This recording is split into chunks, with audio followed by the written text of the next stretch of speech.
Hello guys, I am back again with another banger story. This time it's a lot of comedy, and some spices. But before that, be sure to like the video, comment if you want more parts or if you have a story that you want to listen to, and subscribe to the channel. With that out of the way, grab some snacks and some drinks, and sit back, relax and enjoy the show. This is what if Naruto became a drunken swordsman. Hatake Kakashi, the Jounin sensei of Team 7, was leading his team consisting of Uchiha Sasuke, Haruno Sakura and Uzumaki Tayuya. Uchiha Sasuke was the last Uchiha in the village and had been rewarded with the title of Rookie of the Year when he graduated. Sasuke was in Kakashi's team for many reasons, but it was mainly due to him being an Uchiha. The belief was that in the future, Kakashi would be the best one to teach him how to activate his sharingan since he was the only one left in Konoha with any experience of how. This was because he had one himself. Kakashi's next student, Haruno Sakura, was also someone that had been rewarded with a flattering title which was Kunoichi of the Year, 1, the top female of all the graduates. She was a ninja that not only had considerable chakra control, she had also achieved top scores in all the written tests. If she were to apply herself in all endeavors, she would certainly be looking at a great future. Unfortunately, she was distracted. She had a tendency to focus an unhealthy amount of time on seeking a romantic relationship with Sasuke, more so than working on improving herself as a ninja. His last student was someone that Kakashi would have expected to be someone else. But with the way things had turned out, he was stuck with Konoha's newest Jinchuriki, 2. Uzumaki Tayuya was a red-haired girl like most Uzumakis. By all accounts, she was hot-tempered and possessed a mouth that peppered almost every sentence with profanity. Tayuya was dead last of all the graduates, and the only reason she graduated was because she had managed to defeat Mizuki, a traitor who had tricked her into stealing the forbidden scrolls. Tayuya had been brought to Konoha almost 2.5 years ago and had been made the Jinchuriki of the Sanbai, the three-tailed turtle. That all happened half a year after Konoha's other Jinchuriki had disappeared from Konoha. Uzumaki Naruto, the Kyuubi Jinchuriki, had been gone from Konoha for 3 years and no one was aware of his whereabouts. Most of them thought he was dead. Uzumaki Tayuya and Uzumaki Naruto were not from the same family, but they were from the same clan, and that is why they share the name. Tayuya was treated in the same way Naruto had been as soon as it was known that she was also a Jinchuriki. Team 7 was currently leaving Konoha to go on their first C-ranked mission, which was to guard Tazuna the bridge builder from Wave Country. It was 3 years ago that Uzumaki Naruto had been kidnapped by 2 chuunin-level ninja that had been paid to get him out of the village by someone in the civilian council. The councilman did not care if they killed him or not. He just wanted him gone. One of the 2 ninjas hated Naruto's guts and had no problem with killing him. The other one, however, was hating himself for what he was doing, but he was in desperate need of money. The ninja who hated Naruto's guts was none other than Mizuki, the ninja that Tayuya had dealt with almost 3 years later. The other chuunin was also an academy teacher by the name of Genji. Mizuki and Genji had dropped Naruto at a large tree at the border of Fire Country, and Mizuki had said that they should just end his life right there. Genji, feeling overwhelming shame for his actions, told Mizuki that there was no way in hell he was going to let him do that. He instead suggested a different course of action. Genji left Naruto there with a backpack filled with a few water skins and some energy bars. The 2 chuunins left soon after that, and that was when Naruto was found by a very old man that would train Naruto for a year before he passed away of old age. The old man's name? Itama Senju. Itama's last words to Naruto was to spread the name of Senju in the world once again. And that was what Naruto intended to do and had already done, as he had made quite a name for himself the 2 years after Itama had died. Naruto had made a name for himself as a bounty hunter, who hunted missing ninjas. Naruto himself was labeled a B-rank ninja going by the name Senju. The reason for the name came from captured ninjas who reported that when they had asked for their captor's name, he had answered them Senju in a low whisper and a grinning smile. The bounties who were killed had very little to report. It would seem that Naruto's tendencies towards bifurcation or decapitation on resisting bounties leaves very little wiggle room for relaying information to others. Naruto's ninjutsu skills were not overly impressive. Currently he was only adept in the 3 academy jutsus, as well as Shunshin, Kage Bunshin and lastly Shuriken/Kunai Kage Bunshin. His knowledge in genjutsu was also lacking, dispelling it was the limit of his abilities in this area. He had some insight into fuinjutsu and was a decent practitioner of taijutsu. But what Naruto excelled in was his swordsmanship, kenjutsu. Naruto was also a ninja that relied heavily on speed and combined his speed with his kenjutsu skills. Naruto was now 13 years old. He had been 10 years old when he was kidnapped from his village and left to die. Even though he lived 10 years in Konoha, the only thing he remembered from that place was the old man, Hokage, and the ramen stand, Ichiraku Ramen. He did not remember any of his old classmates or any other person from Konoha. Naruto was not stupid by any means, but he was forgetful. Further, one peculiar trait of his was that he had a particularly hard time seeing the difference between a boy and a girl. He had also picked up some other bad habits, especially for a 13-year-old. Worst among them was his immense love of alcohol, especially sake. Naruto currently wore dark blue pants with a dark blue t-shirt. His hair was golden blonde cut short into a messy hairstyles with visible spikes sticking out everywhere. 3 whiskers marked each of his cheeks. Not much had changed in his appearance other than his recent growth in height. Instead of being one of the shortest in height, he was now relatively tall for his age, though still shorter than the tallest one of the Rookie 9, naruXino.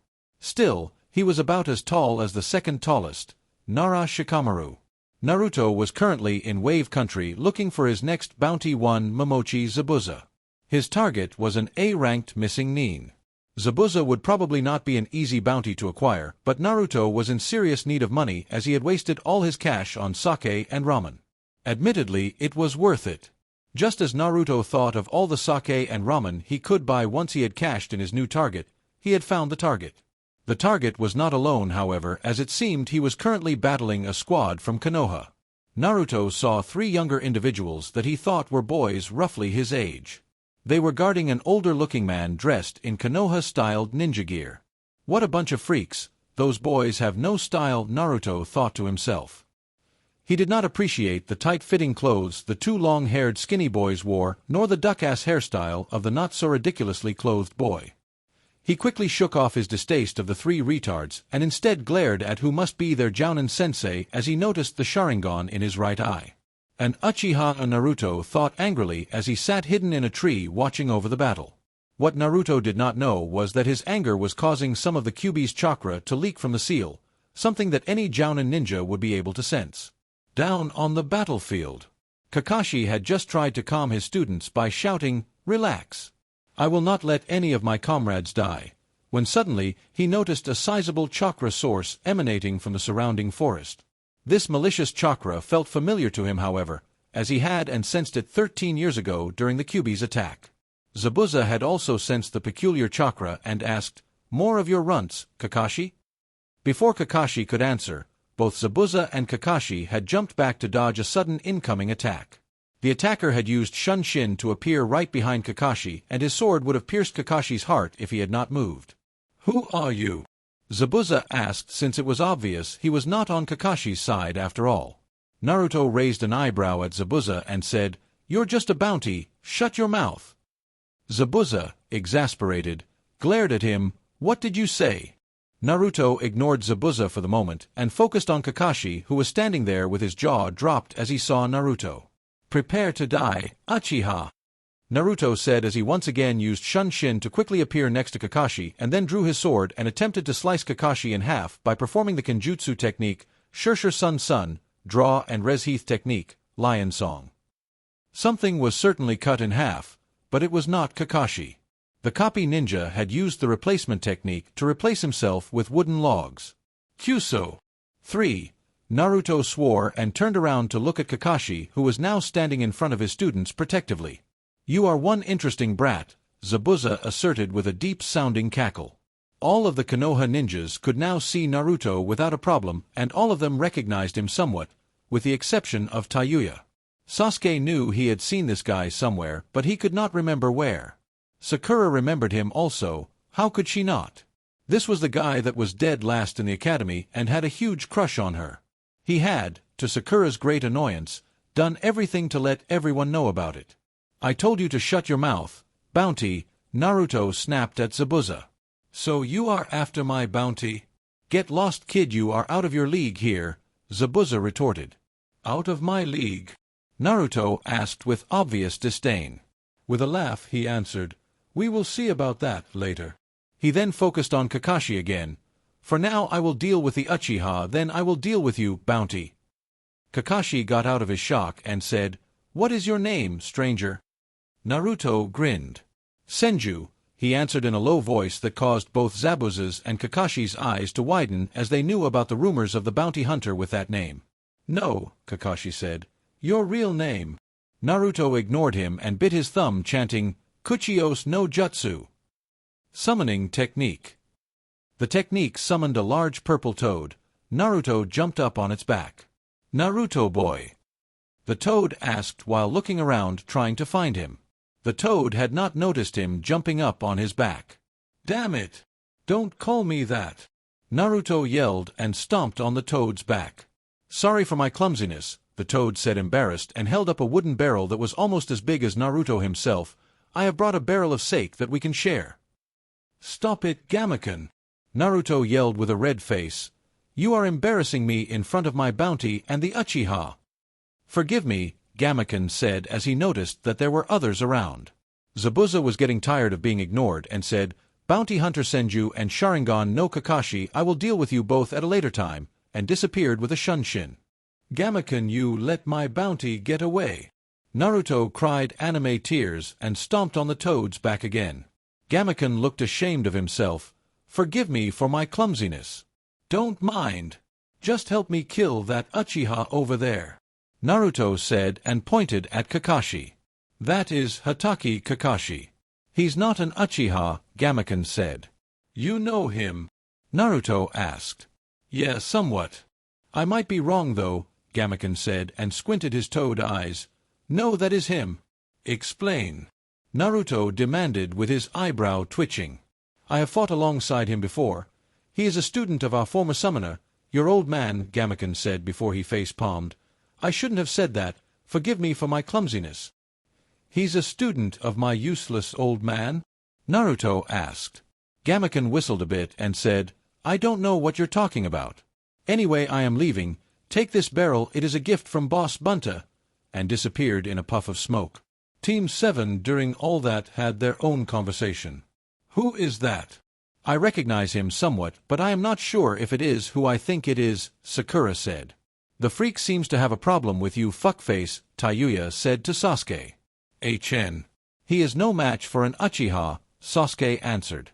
Kakashi in the meantime was sweat-dropping as he saw Naruto and the toad and their antics. One moment he is attacking me, and the next he is arguing with a toad summon who only Jiraiya should be able to summon. As the toad disappeared, Kakashi figured it was safe to speak with Naruto. "You are Uzumaki Naruto, correct?" Tayuya's eyes widened as she heard that name. Was this another Uzumaki? The clan was supposed to be extinct. Naruto looked at Kakashi. "What is it to you? Could you answer the question?" Kakashi asked with a sigh. "Only if you answer my question first," Naruto answered. "Okay, ask away." Naruto walked up to them and started pointing at Kakashi's team. "Explain to me why your team is full of misfits." "Hey!" Sakura yelled. "Fucker!" Tayuya glared at him. "HN. Loser." Kakashi giggled since there was someone else that saw ways the same thing he did. Then he asked, "What do you mean by that?" "See, these boys are all weird and unmanly and have long hair," Naruto started as he pointed at them, "and that guy has a duck ass for a haircut." By now everyone in Team 7 was glaring at him and readying themselves to attack him with the exception of Kakashi, who was enjoying every second. Kakashi nodded. "You are correct. However, 2 of them are girls, not boys." Naruto's jaw dropped. "Girls? You mean they are women?" "Yes." Naruto snorted and said, "Ugly," and walked away. "I have seen women and they all have those big testicles hanging out of their chests. Your women seems to lack these. I will beat you to a pulp, you fucker." Tayuya yelled and charged Naruto. "Kuchiyos no Jutsu." Naruto yelled and summoned another large toad. This toad was not as big as Gamakon, but still big enough for Naruto to stand on. The toad used its tongue to trip Tayuya, causing her to fall down on the ground. Naruto jumped off the toad and walked over to Tayuya and started removing his pants and said, "Where are my manners? I have been taught to treat women as flowers. Allow me to water you. As soon as Naruto finished that sentence, Kakashi had grabbed him and most likely saved his life. Hey, what's the deal, you fake uchiha? You and me need to have a little talk, Kakashi said with a glare. What talk? The talk. So due to Kakashi having to explain some things to Naruto, such as the difference between a boy and a girl and how to properly treat a lady, Team 7's travel had been delayed for another hour. If it turns out you have lied to me, Hataken Kakanishi, I will kill you, Naruto said after he had finished listening to the nonsense Kakashi had told him. I assure everything I have told you is the truth, Kakashi said with an eye smile.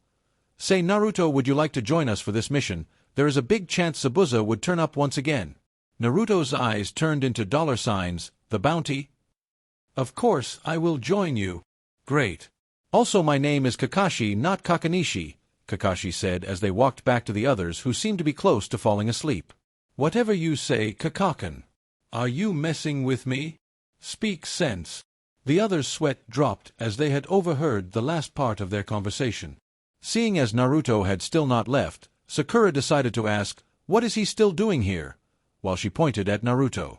He is going to help us out on this mission, and after that he might go with us back to Konoha, Kakashi said with his famous eye smile. I ain't going to Konoha, fake Uchiha, Naruto said. If you do a good job on this mission and then accompany us back to Konoha, I will treat you to as much ramen as you want at Ichiraka Ramen, Kakashi whispered to Naruto, and when he heard that he started drooling and said, Fine, I will go with you to the ramen. Kakashi nodded, good, while thinking, seems like Naruto haven't changed that much after all. Anyway, I think introductions are in order. I am Hatake Kakashi Jounin Sensei of Team 7, he then pointed at Tazuna. This is Tazuna, our client. Please introduce yourself, my cute little genins. Sasuke glared at Kakashi. I am Uchi. He was interrupted by Kakashi putting a hand in front of his mouth, as he was saying his name is Haruno Sasuke. He then whispered to Sasuke in a way to try to calm him down since Sasuke did not like the name Kakashi had chosen for him. Just go with it for now. If he finds out you're an Uchiha, he will try to kill you. Sasuke snorted, as if he could. Kakashi sighed and nudged Sakura, who smiled weakly. I am Haruno Sakura. Tayuya was the last one, and she yelled, I am Uzumaki Tayuya. Remember it, you fucker. Naruto jumped back and cleared his ear and hoped he had not gone deaf after that yell. He then whispered, Senju. Kakashi sighed, your real name? Senju. Come on. Senju. His name is Uzumaki Naruto, a former Konoha citizen, and like I said earlier, he will accompany us for the rest of this mission, Kakashi said as he figured Naruto would not give in. All right, team, let us head out. Lead the way, Tazuna-san. Finally, Tazuna said, and the group started walking towards Tazuna's home. As soon as they started walking, Kakashi gave Naruto a small red book titled Ika Ika Paradise, Volume 1, and told him to read it. 3 hours later. The group had finally arrived at Tazuna's home. While walking there for the last 3 hours, Team 7 had talked among themselves while staring at Kakashi and Naruto with disgust due to the sounds and expressions they were making. This was because of Kakashi's blushing and giggling caused by the book he was reading and the sounds coming from Naruto. Well, this is it, Tazuna said as he opened the door. Tsunami, Inari, I'm back. Tazuna shouted. Soon after that, a kid ran up to Tazuna and hugged him while a woman walked towards them smiling. The woman was in her 20s and had long dark blue hair. Tazuna introduced his family to Team 7 while Naruto just stood there staring at Tsunami for a while before he walked up to her and grabbed her hand. I see you are the definition of beauty, Naruto said and kissed the top of her hand. Oh my, Swami said and giggled, aren't you sweet? After Naruto had unknowingly flirted a bit with Tsunami, the group had been let into the house and were now eating in Tazuna's kitchen.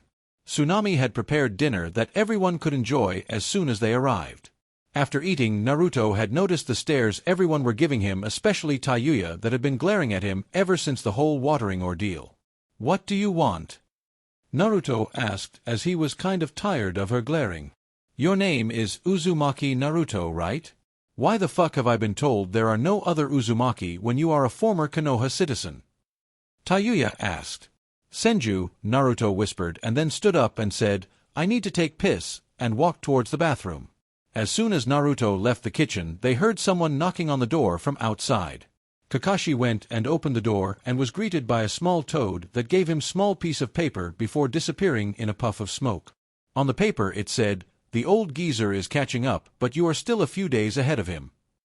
Kakashi gave the paper to Naruto as soon as he finished up in the bathroom, and when he saw it he told them, "Well, you should have noticed at least, Kakashi." "That you are a clone?" Kakashi asked in a bored tone. "Yeah, I will dispel soon," Naruto said as he walked towards the door and opened it. He turned around and said, "I will come back in a week. If you guys are still around, I will contact you somehow." Kakashi sighed and asked, "Why in a week?" "Because there is someone who is tracking me and has been doing so for over a year." He looked depressed as he continued. "He is someone the old toad told me to call Erosenin." Naruto's clone was about to dispel, but before it did he said, "I will never forgive him," and disappeared in a puff of smoke. A few minutes after Naruto was gone, Tayuya said what everyone wanted to ask, "What the fuck is going on? How does that fucker know Erosenin?" "Mama. Naruto and an old friend is just having some problems. It will be fine. Don't worry about it," Kakashi said, and I smiled. "He said Erosenin right." Tayuya yelled, "That is what I called that old pervert who brought me to Konoha 3 years ago." "What? Who?" Sakura asked. Kakashi I smiled and said, "Yeah, that's him, probably." "How does the freak know Erosenin?" Tayuya asked with a yell. "Well," Kakashi began saying as he had a pretty good idea to what was going on, "they are just having some family problems." "What?" Tayuya yelled. "Hey, who is Erosenin?"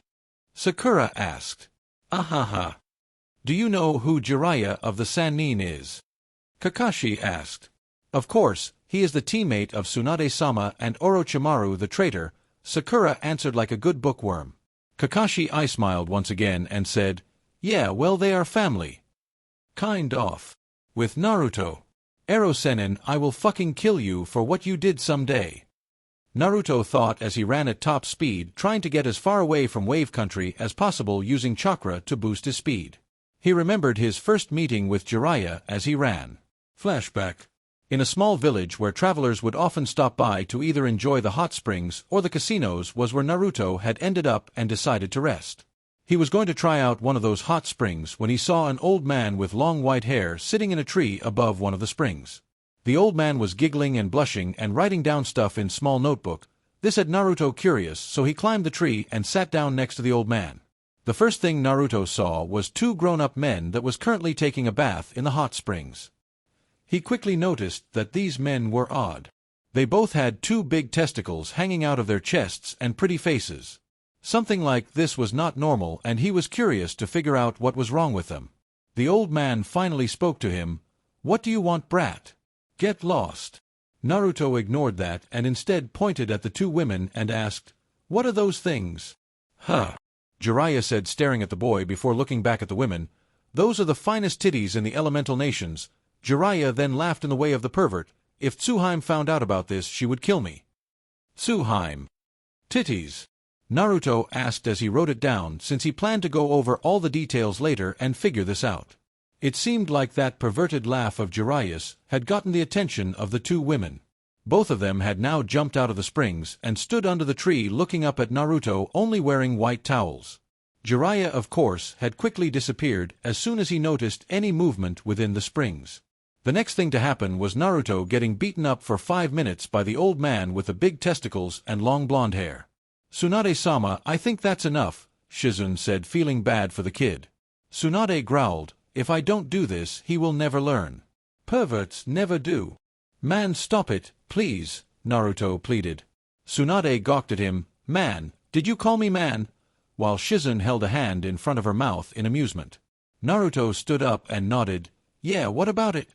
Also, what is with those testicles hanging out of your chest? I have never seen those." After Naruto noticed this, he quickly had to dodge a superhuman punch by using his speed to quickly jump into the tree again.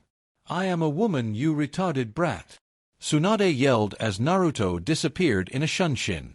"I see," Naruto thought and wrote down what he just found out. Women are pretty and have testicles hanging out of their chests. They are also angry for no reason and does not appreciate being asked questions regarding their testicles. Naruto had managed to escape Tsuheim's wrath, but he did not get away without injuries. Her punches hurt like hell and he had bruises all over his body. He decided to get revenge on the one responsible for this, the old man that was in the tree earlier. He did that by stealing a scroll from him while he slept. The scroll turned out to be the Toad Summoning Contract Scroll, which Naruto later signed. Ever since that night, Jiraiya has chased him all over the elemental nations. Jiraiya had successfully captured him quite a few times, but every time he did, Naruto had just disappeared the same night. Every time they met, they would fight at first and end with either Naruto escaping or Jiraiya capturing him and Naruto escaping later the same night. And that is how Naruto became a Toad Summoner. In flashback. A week had now passed since Naruto's clone had left Team 7. During the week, Kakashi had trained his students in a way to prepare them for the upcoming fight with Zabuza. His students had learned the tree walking technique, a basic chakra control exercise. He had also trained his students one-on-one with a shadow clone. Meanwhile, the other two students and himself would be guarding Tazuna while he worked on the bridge. Kakashi had taught Sasuke some fire jutsus and sparred with him. He enjoyed sparring with Sasuke, especially during the week, because of him being so upset after Kakashi had told Naruto that Sasuke's name was Haruno Sasuke. It hurt his pride as an uchiha a lot. Sakura had been taught a few basic genjutsus, and they had also sparred, even if it didn't last very long when they did. Kakashi knew that Sakura had a lot of potential if she just applied herself instead of focusing on boys and love. Tayuya and Kakashi had mostly sparred in a way to improve her taijutsu, since that was her weakest point. Kakashi and Tayuya had also gone over a few tactics she would use in a fight. Kakashi was impressed by Tayuya's mind, as some of them were really clever and could catch even chuunin-level ninja off guard. Well, he was not too surprised since she had defeated a chuunin already, Mizuki. But that was what happened during the past week. Right now, Kakashi was busy fighting Zabuza on the big bridge Tazuna and his employees had built. Tayuya and Sasuke was stuck inside an ice dome created by Zabuza's apprentice, Haku. Meanwhile, Naruto was rescuing Tsunami and Inari from two samurai-looking men that worked for Gato. They looked like maybe they could use a sword and give him a bit of a challenge, but Naruto was very disappointed after the battle since both of them had lost within seconds. "Thanks," Inari said before looking at Naruto. "Ah," he said and pointed at him. "You are that weird guy from 1 week ago." Naruto nodded. "Yes, I had to make sure my girlfriend was all right after all." "Girlfriend?" Inari asked. "Yeah," Naruto said as he lifted the unconscious woman and carried her bridal style. Wait, does that mean that you are my new Ota-san, Dad?" Inari asked with wide eyes. Naruto nodded. "That is so," and they made their way into the house. "But you don't look much older than the Oni-chans and Oni-chan that is protecting my grandpa," Inari said. Naruto said in a serious voice, "Age doesn't matter. I learned that this week." And thought back on his meeting with a few old friends from Konoha. Flashback, 4 days ago. In a small village in Fire Country, Asuma and his students were going to deliver an item to a client. Asuma and his students that made up Team 10 were doing their first C-ranked mission. "Why do we have to stay here for another day? Troublesome," Shikamaru whined. "The client will arrive tomorrow. We will just rent some rooms for the night and stay here," Asuma said. "Shikamaru, you dork!" Ino yelled. "Stop your yelling, troublesome woman. You are the reason why we had to do this troublesome mission in the first place," Shikamaru said and sighed and daydreamed of him laying somewhere looking up into the clouds. "Stop fighting, you two, we should try to get along," Chuji said, but he immediately regretted it when Ino glared at him. "Shut up, Chuji!" That's the scene Naruto saw when he got closer to them as he walked towards them on the main road of the village. Those two. Could it be? Naruto thought as he stopped before them and said, "Yo Shikataru, Chaji." Shikamaru raised an eyebrow. "Huh." Then he saw someone that he had not seen in 3 years and most thought to be dead. "Naruto, is that you?" Shikamaru asked in a bored tone. "Naruto!" Chuji shouted with tears in his eyes and hugged Naruto. "Naruto, you're alive!" Naruto's eyes twitched as he forced Chuji off of him. "Stop that, Chaja, we are all men here." "It's Shikamaru and Chuji." "Troublesome blonde." Naruto nodded. "That's right." Then he asked, "Who is the beard and that?" Naruto narrowed his eyes when he saw Ino. "Come on, I can figure this out." He walked closer and inspected her. "This must be A. What are you staring at, you freak?" Ino yelled and punched him in the face. Naruto quickly shook it off and went back to Shikamaru. "Who is the beard man and that girl?" "Oh, that's Asuma-sensei," Shikamaru said while lazily lifting his hand towards Asuma's direction, then doing the same at Ino's, and that's Ino. You two have met before, you know. Kasuma and Ino, was it? Naruto asked with a grin. I see, and walked up to Ino and stuck his face into hers once again. My name is Namikaze Naruto, nice to meet ya. Namikaze? Ino asked as she tried to remember where she had heard that name before. Naruto nodded. Yeah, ever heard of Namikaze Minato? He's my dad. The yondaime. Ino yelled. No way. It seems to be working, Naruto thought as he watched Ino go from being violent to... Well, he had no idea how to describe her now. During that, Asuma had some interesting thoughts as he heard Naruto's name. Namikaze. No way, his name was Uzumaki Naruto, right? Could he be? He narrowed his eyes at Naruto. Damn, that Minato, did he really get together with Kushinaheim? I had such a big crush on her when I was younger. Damn him. If this is really Minato and Kushina's kid, them I must hide Kurinai-heim. Stay away from my heim. Asuma yelled at Naruto, who backed away. That's creepy, sensei, Ino said with fear. Oh, sorry, old man, Naruto said, grinning. He then took out his notebook and read something and said, It was not my intention to ruining your game. He then jumped up into a tree. I must train. Farewell, old friends, and ran off into the forest surrounding the village. He found a nice open area that was close to the village where he could train at. Naruto had been working on a new move for some months now. He drew his sword and swung it hard into the air. Sanjiroku Pound Ho. The move was a long-ranged slash attack that cut everything in its way. Naruto cut down part of the forest with his attack, but he was still not happy with the result. One more time. Sanjiroku Pound Ho. After 5 hours of practicing his new move, he would move on to sparring. Kuchios no Jutsu. Naruto summoned a large toad. This toad was one of the strongest toads of Mount Myaboku. The toad was green/teal and wore 2 large katanas on his back. What do you want now, fool? Gamahiro asked. Naruto chuckled. Hee, well, I heard that in some places they eat frogs.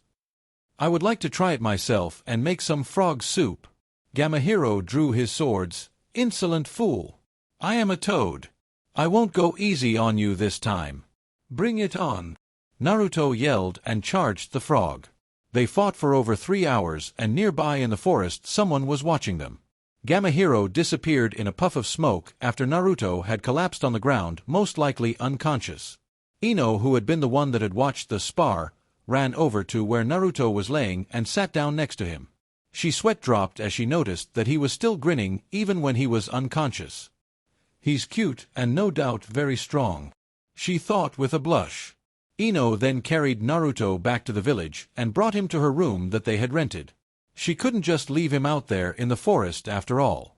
As she put him on a mattress on the floor next to her, she thought, is this really that idiot that had a crush on Forehead Girl? Tsu. Naruto mumbled and then giggled. Huh. Ino thought and leaned down to listen. Tsuheim's tits, he giggled again before he turned around and started snoring. A red-faced Ino went to her bed and thought, he is still an idiot, before she fell asleep as well. When Naruto woke up the next morning, the first thing he saw was Ino sleeping next to him on the mattress and hugging him. How did this happen?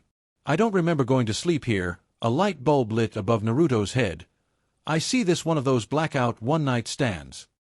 He slowly got out of Ino's grip and got out of the room and ran out of the village thinking, I have 2 girlfriends now. He also regretted leaving Ino like that, but he had a good reason. I will come back someday, Ino, but I can't face your boyfriend Asuma with my current skill. End flashback. When Naruto arrived at the bridge, there was not much for him to help with. Kakashi had already killed of Haku with his Chidori, and Zabuza had changed targets from Tazuna to Gato. That was something Naruto could not accept. So when Zabuza charged Gato and his underlings, Naruto got to Gato first and cut his body in half. Senju, Naruto said with a grin while Gato's underlings looked at him as if he was a demon before running away in panic. Bounty Hunter Senju, that was my kill, Zabuza said angrily. Naruto shook his head. My woman and her child has been abused by this dwarf, therefore this is rightfully my kill. Your woman? Zabuza asked. You're just a brat. Zabuza managed to say before he fell down on the ground as he could no longer stand due to amount of blood he had lost after Gato's underlings had pierced him with various weapons that are still stuck to his body. Naruto walked over to him and Zabuza whispered, "Do me a favor, will you?" "All right," Naruto without questioning what and swung his word towards Zabuza, who whispered, "Thanks," before the sword connected and Zabuza died. A moment after that Inari and a lot of the village people arrived with gardening tools or whatever tool they could use as a weapon to help out in the battle. What they saw was Gato being dead, and that was enough for them to start celebrating. The only three people that had seen Gato and Zabuza die was Tazuna, Kakashi and Taiyuya due to Sakura running over to where Sasuke was laying unconscious. "Why the fuck did you do that?" Taiyuya asked as she glared at Naruto. "Do what?" Naruto asked. "Kill them.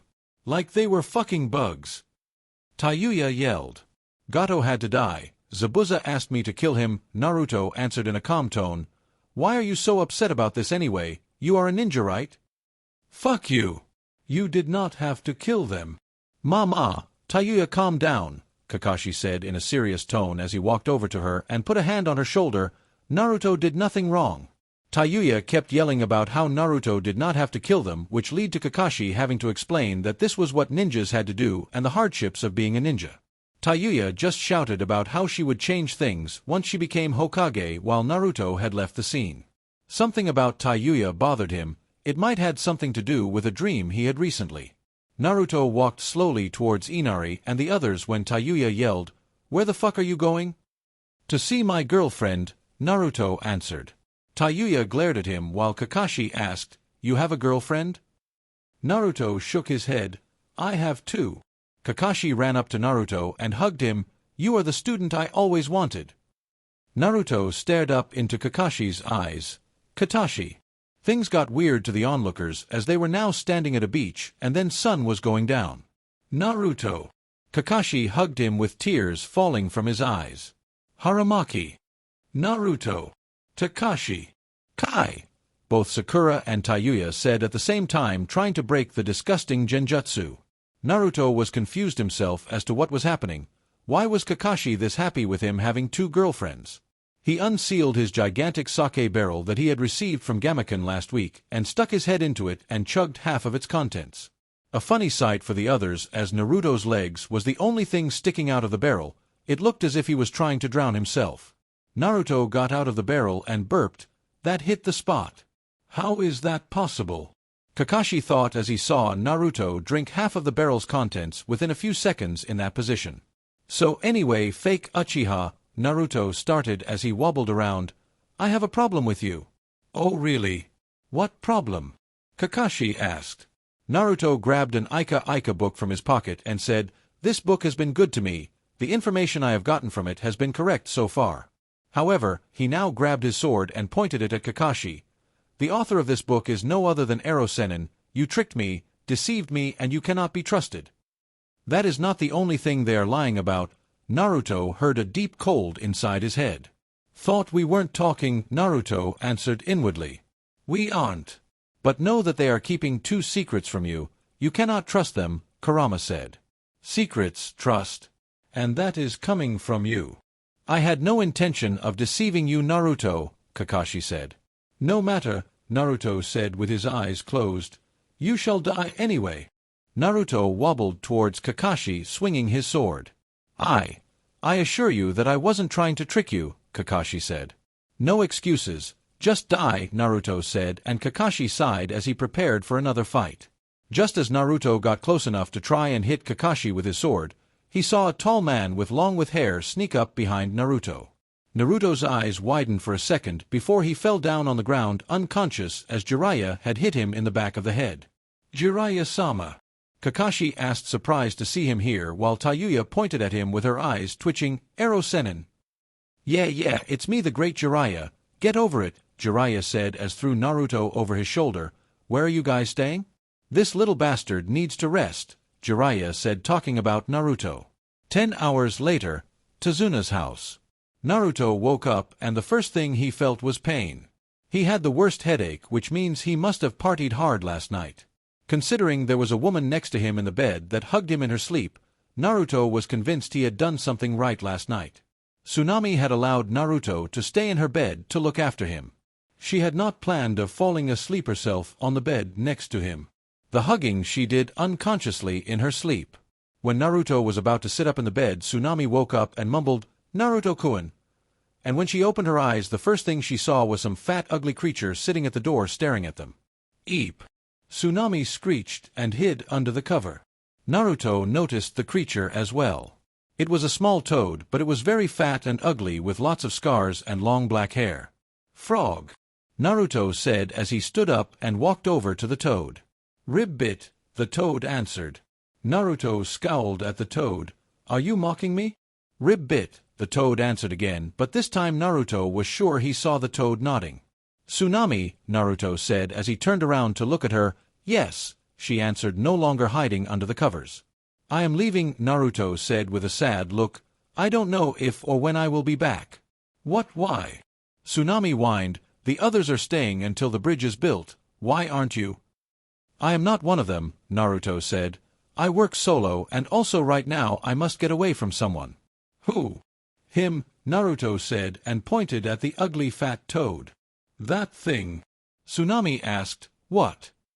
Naruto looked at the toad and sweat dropped. "Well, that frog is not what it appears to be." Tsunami sighed. "I understand, but can you do one thing before you leave?" "Yeah, sure. Anything," Naruto answered with a big grin.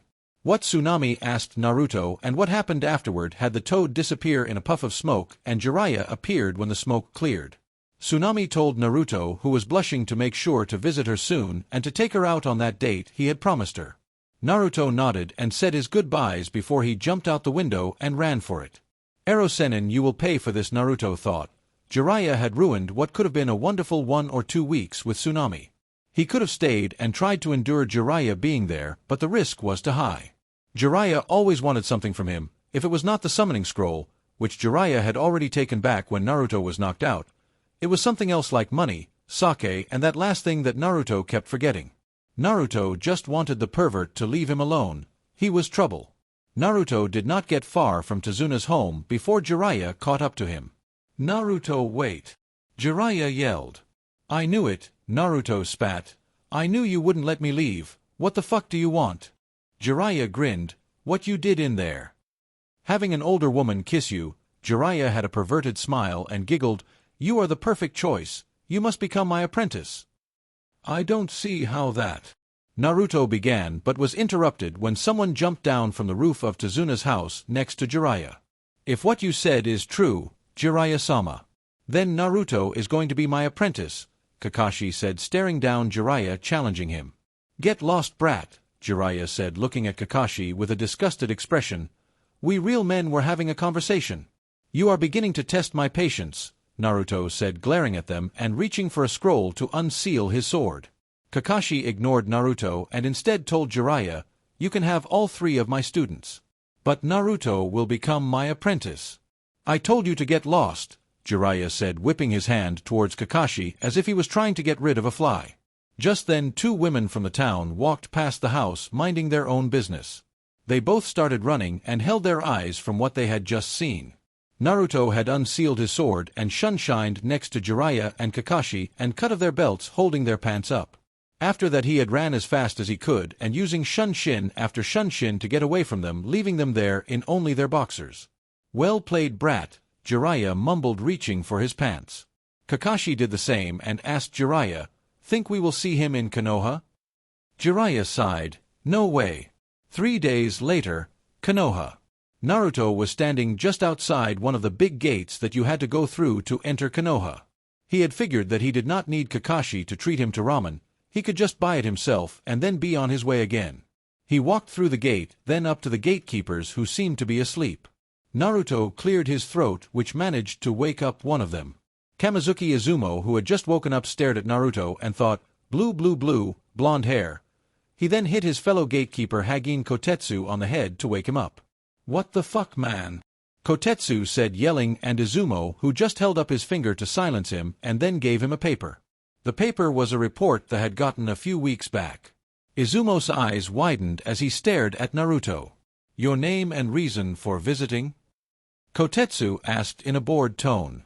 Senju, Naruto whispered, and this had Kotetsu and Izumo looking at each other. Izumo nodded and disappeared in a shunshin as Naruto continued, I am here to buy some ramen. Very well, go on, Kotetsu said in the same bored tone. Naruto raised an eyebrow and walked into Konoha. Fucking freaks all of them, he thought, making his way towards Ichiraku Ramen. Naruto did not remember much about Konoha, but for some reason he knew exactly where to go. The closer he got, the more drool was leaving his mouth. Ramen sake, ramen sake, ramen sake. Naruto wore a dumb grin as he sat down at the ramen stand and yelled, 10 bowls of miso ramen. Ayam, who was working alone today, was the one that answered, Geez, how many are you guys? She asked that with her back towards Naruto as she was doing some dishes. Just me, Naruto said as if it was normal. Why would there be others? They ain't getting my ramen. Ayam turned around to take a look at her crazy customer, and when she did, she dropped the bowl she was holding. Tears threatened to fall from her eyes as she stammered, Naruto. Naruto sighed. His name was Senju after all. Yeah, it's been a while, Ayam Nichin, he smiled at the end. Ayam had quickly removed the small distance between them, and Naruto was sure she was trying to suffocate him as she hugged him into her chest. Naruto, it's really you. Naruto tried to say something, but only mumbles came out as she was still suffocating him.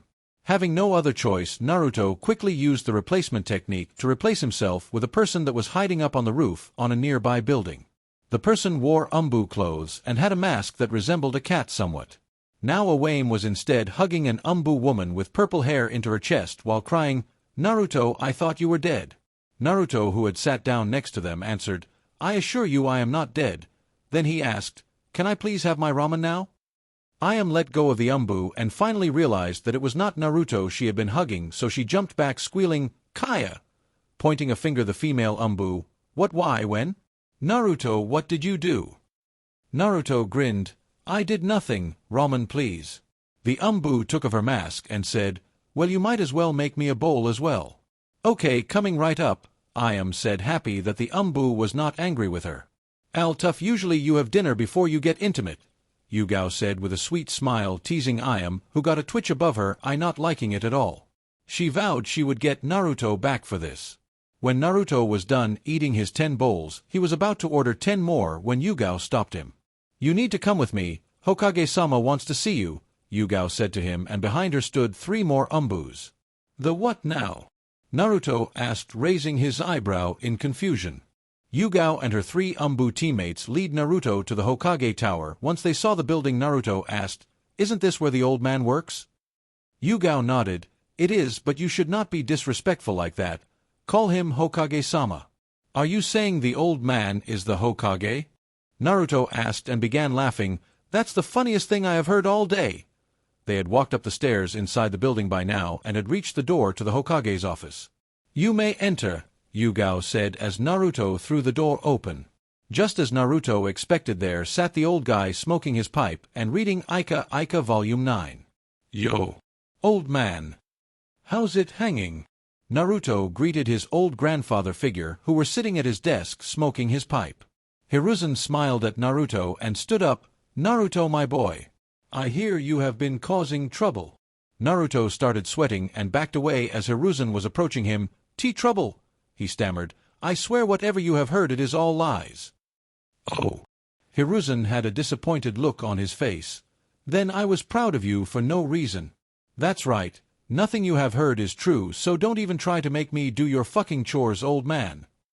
Hiruzen smiled and returned to his desk, and then turned to take a look at Naruto again before he slammed his hand on his desk, repeatedly laughing his ass off. Ha ha ha! You are still such an idiot. Naruto pouted, am not. Oh well, Hiruzen said as he dried his eyes from laughing too hard. Come sit and tell me your story. For the next 2 hours, Naruto told Hiruzen everything that he could remember since that day he was kidnapped 3 years ago, being taken care of and trained by Itama Senju and his various exploits as a bounty hunter. He also told him about his meetings with Ero Sennin, who Hiruzen figured must be Jiraiya. The story ended with his meeting of Team 7 recently. Hiruzen held a hand to his chin in thought. So you call yourself Senju, and you have become a bounty hunter who specializes in kenjutsu, and you have killed countless of missing nin and fought Jiraiya of the Sannin many times, and on top of that you are an alcoholic who hates the Uchiha clan? Hiruzen summarized what Naruto had told him. Naruto nodded. Yes, old man, that is correct. You're 13, Hiruzen pointed out. I am, Naruto answered. Hiruzen stood up and walked slowly towards Naruto. Is he going to reward me for being such a badass? Naruto thought with a smile. The smile quickly changed into an expression of pain as Hiruzen slammed his fist down on Naruto's head. You have become an idiot. Well, more of an idiot, Hiruzen scolded. That has to change. As of now you will be a ninja of Konoha working for me. Who are you calling idiot, you old monkey? Naruto yelled back at him, which earned him another hit to the head, and now Naruto had 2 big lumps sticking out of his hair. Naruto held his head in pain. Damn, that hurt. What are you fists made of, stone? Let me tell you something first. You should give up on your stupid plan to kill the Uchiha clan. Why? They are our natural enemies, Naruto asked, narrowing his eyes. Because they have pretty much been wiped out already. There are only a few of them left, Hiruzen explained. Wiped out? When? Uchiha Itachi, the older brother of Sasuke who you have met recently, went rogue after killing his whole clan with the exception of Sasuke, their younger sister Midori, and their mother Mikoto. Those 4 are the only people from the Uchiha clan that are still alive, Hiruzen continued his explanation with a somber look. I see, Naruto said, sighing. But who is Sasuke? I haven't met any Uchiha Sasuke. I did meet Haruno Sasuke though. Did you mix them up, old man? Sasuke. Naruto had combined Sasuke's, Sakura's, and Tayuya's name. Well, even if you have met him or not, I want you to stop going after any Uchiha clan member that is a part of Konoha at the very least. Naruto pouted. Can't I kill one of them? Please. No. Fine, Naruto whined. I will promise to try not to kill them at the very least, but if they give me a reason to kill them, I will do so. Very well, Hiruzen agreed. Now, will you become a ninja of Konoha? Hiruzen asked. Will you pay me? Hiruzen nodded and scratched his bear. You will get paid for the missions you do. And sake? Naruto asked. What about it? How much sake will I get as a bonus for each mission? None. Hiruzen yelled and slammed his fist on Naruto's head once again. Itai. An hour later, just outside of Konoha. Damn that old monkey, Naruto thought while nursing his head. He didn't have to hit so hard. After hitting Naruto a few more times and putting a Konoha mark with a stamp on his forehead, Hiruzen had sent Naruto on his first mission. He was to find a certain genin team and bring them safely back to Konoha. The genin team had been sent on their first C-ranked mission. The mission was to act as bodyguards for a businessman on his way to a village at the Fire Country's border. This village, however, was not a normal village. It was a village where many ninjas and bounty hunters gathered when they took a break during their missions.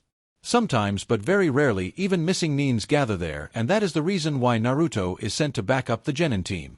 The genin team was Team 8 led by Yuhi Kurenai, a rookie jounin. Her 3 genins are Inuzuka Kiba, Aburame Shino, and Hyuga Hinata.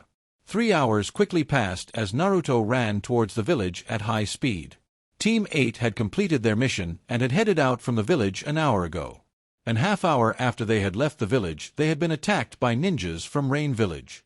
There was 4 Rain ninjas in total, 3 of them chuunin and 1 of them a jounin. The jounin was no stranger to Kurenai since he was a former Konoha ninja, Rokusho Aoi. Kiba and Hinata had both lost to their chuunin opponents quickly while Shino held up longer, but in the end lost as well.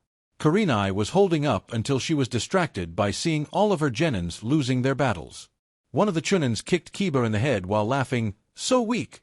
The one that had beaten Shino did the same while the one that had beaten Hinata was leering at her. "Let's bring this girl and that woman and have some fun tonight, Captain Aoi."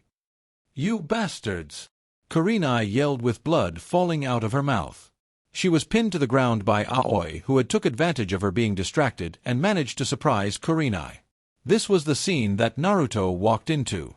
"Arara, a fight," Naruto said in a boring tone, gaining the attention of everyone there. "Get lost, brat," the chuunin that was standing next to Kiba said while the one next to Shino pointed to Naruto's forehead. "He has the Konoha mark, he is with them. He doesn't have a forehead protector, he's probably just some brat playing ninja. Ignore him," the one that was leering at Hinata said. Naruto looked around, ignoring the brat comments for now, and then he noticed something. He walked up to the chuunin next to Kiba and unsealed his sword from a scroll which he had stored in his small shirt pocket. He brought the back of the sword to Kiba's head and poked him and said, "Aren't you that? You know." Kiba: "That doesn't look like a toy sword. What should we do with him, Captain?" The chuunin next to Kiba asked Aoi, who answered quickly, "Just kill him as well and do it quick, we don't have all day." Kiba had taken a lot of damage and was currently very dizzy. The only thing he could make out was blonde hair and a stupid smile and something poking him. "Cut it out," he whined. Naruto grinned and turned his attention back to the Rain Ninja. "Are any of you guys Team 8? The Rain Ninjas didn't answer. Instead, they had armed themselves with kunais and surrounded Naruto, who hadn't moved or even noticed that they had surrounded him. "We are Team 8. Kiba managed to say between coughs. "I see," Naruto said, putting a hand to his chin. "Ah. I have figured out the situation." "Die!" The three chuunins yelled at the same time, throwing their kunais at him. Naruto quickly deflected the kunais with his sword, and then moved at such a high speed that no one there could follow him. He had ran past each one of the chuunins once, and no one saw it, but he had drawn his sword 3 times. "Hanayuta Sancho," Naruto said, slowly walking past the chuunins who had not moved from their spot. A moment later all 3 of them started bleeding from a big cut on their stomach, blood coming out from their mouths, then falling down on the ground. "Yahazu Giri." 3-verse humming. Aeronauch / "Ah crap," Naruto said, stomping his foot on the ground. "I forgot to introduce myself.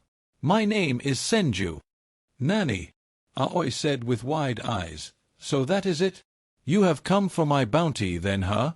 Bounty hunter Senju." "Huh," Naruto said in a bored tone. "Who are you?" Kurenai had finally regained her composure, yelled, "You can't defeat this man. I will hold him up to give you time to get my genins out of here." Naruto narrowed his eyes at her. "Are you the old man?" "Huh." "No," was Kurenai's answer. "Then no, I don't take orders from anyone but the old man, so I refuse," Naruto said, and did a hand sign, Kage Bunshin no Jutsu, creating 10 solid shadow clones. "This brat," Aoi thought, staring down at the clones. "You know that technique? Impressive. But that won't be enough against me." Aoi armed himself with the Raijin no Ken, Sword of the Thunder God, and charged Naruto's clones. "Bunshin Daibakuha," Naruto whispered from behind a tree where he had hidden himself, and soon after his clones exploded. Naruto managed to see Aoi using the replacement technique to get himself to safety before smoke covered the area. "Damn it," Naruto said, and walked out from where he was hiding and stared up at Aoi, who was standing on a large tree branch. "I am a jounin for a reason, you know," Aoi said before jumping down on the ground. "But for now I have had enough of you. Let's settle this, shall we?" "Crap. I really wanted to end this with ninjutsu," Naruto whined while drying his fake tears. "Oh well." Naruto focused as he saw Aoi running at him at a high speed with that lightning sword. Naruto charged at Aoi at an even higher speed. Itoryu Iai. Sure, son. Naruto's quick-draw sword technique was a lot faster than Aoi was prepared for. The result was Naruto's sword cutting Aoi from his shoulder down to his waist, nearly cutting him into 2 halves. "I'm done," Naruto said as Aoi fell down on the ground, obviously dead with blood everywhere. He heated his sword and walked towards Kurenai, who had seen everything. "Now then," Naruto began, "are you Team 8? "Hi," Kurenai answered, taken a bit by surprise. "I am the Jounin sensei of Team 8, Yuhi Kurenai." "I see," Naruto said before creating 3 shadow clones. His clones picked up Kiba, Hinata, and Shino and threw them over their shoulders, while Naruto did the same with Kurenai. "Then I will take you guys back to Konoha. It is my mission after all." Just as Naruto was about to leave with Team 8, who he and his clones was currently carrying, Kurenai reminded him of something. "You should take that sword with you, and Aoi as well, he is a Konoha missing nin." Naruto snapped his head to look at Kurenai, but all he saw was her back, since he had thrown her over his shoulder earlier, and her head hung down behind him. "Oh, that's right. Can't leave a bounty here like that." "Why the sword?" "That is the Raijin no Ken, and that is one of the swords our second Hokage Senju Tobirama used before he died," Kurenai explained. Naruto whistled, "Tobirama huh?" before he created another clone to seal both the sword and Aoi's remains. After that, Naruto and his clones started running towards Konoha at a fast pace, but not as fast as when he was alone, and not carrying someone, which meant that it would take longer to travel the same distance back to Konoha. After 3 hours of running and jumping from tree to tree in the forest, Naruto decided to take a rest since they had only gotten halfway in that amount of time. Kurenai noticed that Naruto slowed down and asked, "Why are you stopping?" "I need a rest," Naruto said, and put her and the others down before he walked away and sat down facing the 4 of them. Kiba and the others had still not woken up, but Kurenai had noticed something strange. The wounds on all of her genins had healed somewhat, and there were no scratches or anything to show from the battle earlier other than the blood on their clothes. Taking a look at their savior, she saw something that irritated her very much. Sitting there across from them was that brat drinking sake and reading a volume of Ika Paradise. "That bounty sure will come in handy now that I am almost out of sake," Naruto said, then laughed before he focused on the book again. "Would you mind doing that some other time, like when you are alone and not out in public with others?" Kurenai asked in an irritated tone. Naruto had confused expression. Doing what? Kurenai forgot about her anger with him drinking and reading perverted novels in front of her due to something she had forgotten to do earlier. "Thanks for saving us. I admit I might have underestimated you earlier. You are very strong for your age." "Ahaha, don't sweat it. It was no problem at all," Naruto said with a smile before he took a good look at Kurenai and looked her up and down. "Nice legs," Naruto offered, since it was only right to give someone who just complimented you a compliment yourself. Kurenai looked as if she had not registered what Naruto had told her yet. "Huh. You complimented me earlier, so it's only right I compliment you since I'm a good boy after all," Naruto said with a grin and a thumbs up. Kurenai's eyebrow twitched in irritation. "And nice legs," she repeated. Naruto nodded while he pocketed his Ika and chugged the rest of his sake before saying, "Well, let's head back now," creating 3 new clones to carry Kiba and the others once again. "Can you walk?" Naruto asked. Kurenai walked over to Naruto and hit on the head. "Carry me." Naruto threw her over his shoulder once again. "Didn't have to hit me, you know. If you wanted me to carry you, you just had to say so." Kurenai gritted her teeth and growled, "I don't want you to carry me, but we need to get back." "But you just," Naruto said with a sweat drop as Kurenai hit him again, yelling, "Carry me normally." Naruto tried many different ways of carrying Kurenai until they both agreed on bridal style. "You happy now, woman?" Naruto said, irritated. "Do you want me to hit you again?" Kurenai said, looking up at him. "I hate you," Naruto said in a whiny voice, and then he and his clones ran towards Konoha. "Run faster," Kurenai ordered, smiling at Naruto's expression. "Shut up, Tebeo." Naruto's screams could be heard even a mile away and probably woke up the rest of Team 8. 1 hour later, back in Konoha. Naruto had ran even faster than when he was trying to find Team 8 since Kurenai had ordered him and wouldn't stop no matter how much Naruto whined about it. Once inside Konoha, he had gotten the attention of pretty much everyone they had passed on their way towards the Hokage Tower. One of those people were Asuma, who was eating at a barbecue joint with the other members of Team 10. "No!" Asuma yelled with tears falling from his eyes. "You won't get my Harem that easily, you Namake's brat!" and followed after them. "What the fuck did I do?" Naruto yelled as he looked back at Asuma while running even faster. Kurenai got his attention by putting her hand on his chest. "That's Asuma, he has been in love with me for as long as I remember. I guess he is the jealous type," she grinned at him. "Jealous of what?" Naruto said with a sweat drop. "He can carry you and hear your bitching all he wants for all I care." "What did I tell you earlier?" Kurenai glared at him with murder in her eyes. Naruto sighed. "Whatever you want, Kurenai-chan." And he started running fast enough while using Shunshin to lose Asuma. Once he and his clones reached the Hokage office, he dropped the genins on the floor while Kurenai slowly got off Naruto. Naruto's clones quickly dispelled and Naruto stood there sweating and trying to catch his breath. The genins of Team 8 had woken up from being dropped on the ground and was now looking around a bit confused since they did not know how they got here. "I have," Naruto said between breaths, "completed the mission, old monkey." Team 8 had expected some sort of yell of disrespect from the Hokage, but instead he just smiled and nodded. "Good job, shitty brat." "NGHH," Naruto exclaimed as he had finally had enough with being making a fool of. Kurenai's bitching earlier and the treatment from this old monkey was unacceptable. He unsealed his scroll while his eyes twitched and big veins appeared on his forehead. "You and me outside now, monkey." Within a second Hiruzen had jumped from his seat behind his desk and punched Naruto in the head, giving him a large lump sticking out from it. Naruto was laying on the floor, holding his head, screaming in pain. "Fuck, I hate this place." "Ma," Hiruzen said, and took something out of his pocket and dropped it on Naruto's head. It was a bottle of sake. "Here is your payment." Naruto looked at it, suddenly forgetting about the pain in his head. "Sake?" Naruto said with drool coming from his mouth. "Thanks, Ji-chan." Naruto yelled and hugged him.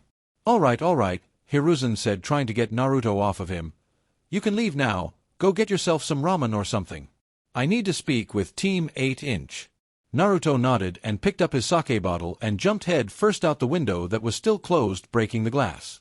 "Take the door next time," Hiruzen yelled after him. A week had passed since Naruto returned with Team 8. Not much had happened during this week. Naruto had taken a training ground that no one seemed to use for himself. He had trained for most of the week in ninjutsu since he was still lacking in that area, but had many scrolls on various ninjutsu techniques that he could learn. He had also sparred against Gamahiro a few times during the week to improve his kenjutsu and add another loss to their record. He had also summoned Gamaken daily so he could bring a big barrel of sake which they would share and then make fun and talk shit about Gamahiro, Gamabunta, and Jiraiya. A few days ago, a group of chuunins had come to the training grounds demanding that Naruto leave because it was their time to use it. Naruto had knocked them out and tied them with ropes around a tree, which they are still tied to today. Just now someone had appeared on the training grounds after using a shunshin to get there. Most likely someone that would end up the same way as the chuunins tied to the tree. Hatake Kakashi had arrived from Wave yesterday, and earlier this morning Hiruzen had ordered him to bring Naruto to his office. "Yo, Naruto," Kakashi greeted him with a wave. Naruto, who was sitting inside one of his sake barrels, stared at him with a bored expression. "What do you want?" hiding the fact that he was unsheathing his sword. Naruto was not a big fan of Hatake Kakashi, and if he was going to demand to have the training ground as well, he would have to fight for it. "Oh, don't be so cold," Kakashi said, and picked up his Ika book and read it.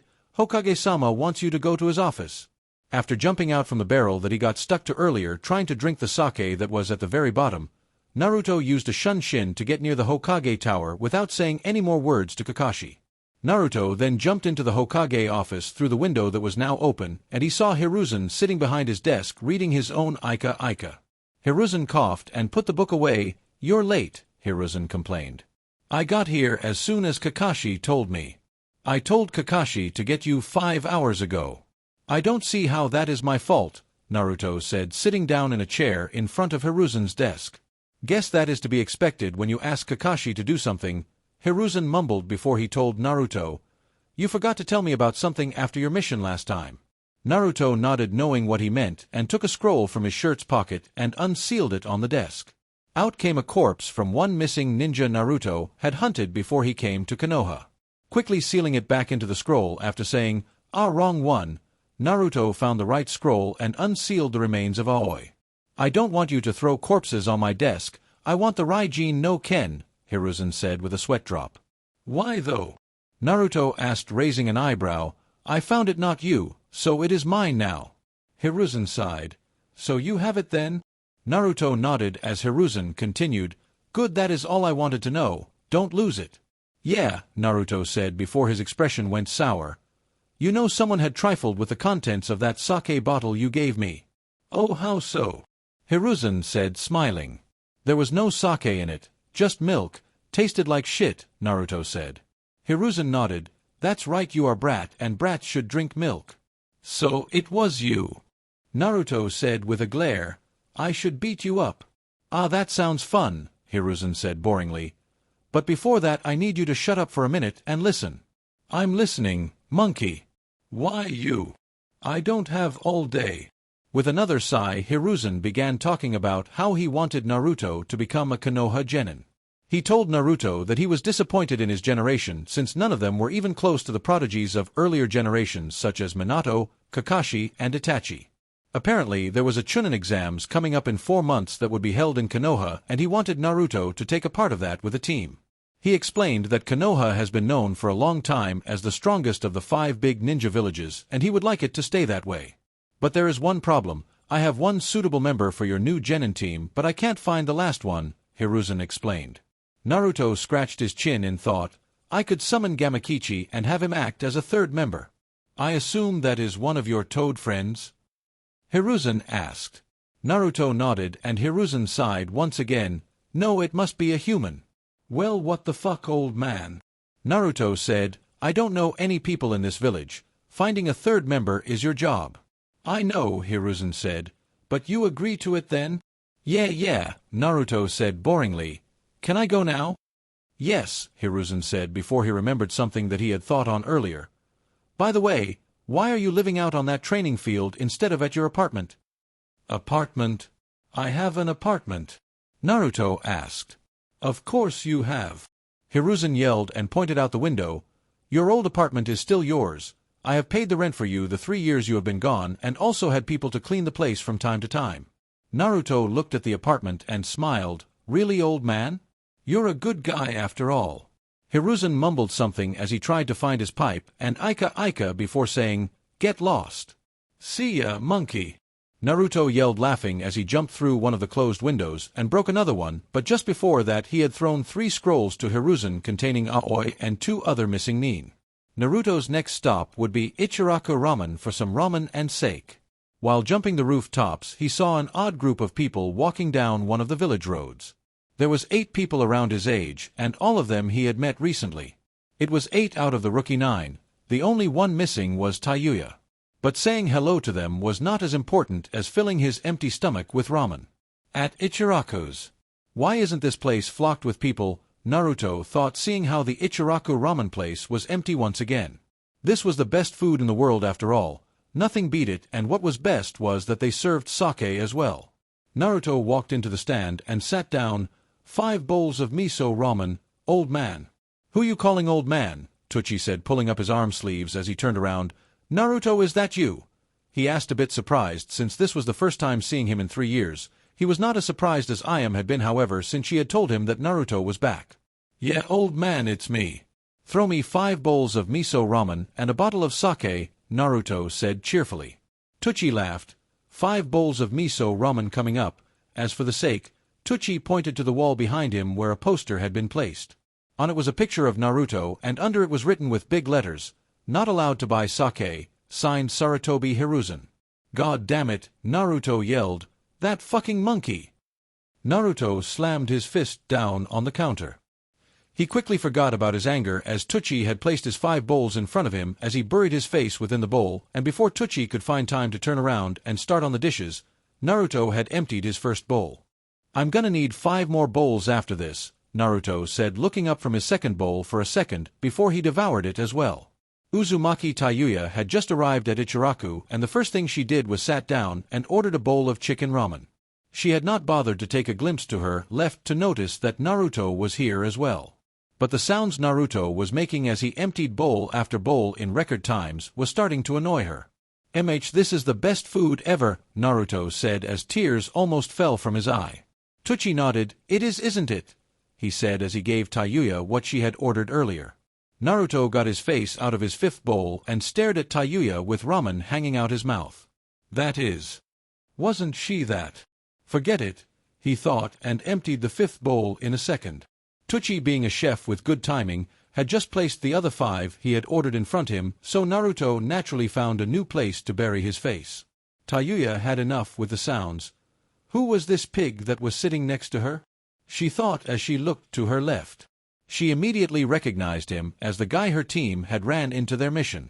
The one who did not answer her questions regarding who the fuck he was and why they shared their last name. Hey fucker, Taiyuya said, you are Uzumaki Naruto, right? Naruto once again stopped eating while having ramen hanging out of his mouth and some stuck to his face and stared at Taiyuya, thinking something similar to earlier before he continued eating. Oh no, Tucci thought as he knew that Taiyuya hated to be ignored. Taiyuya was red from anger and a tick mark formed above her eye as she stood up and got over to Naruto. Fucker, I asked you a fucking question.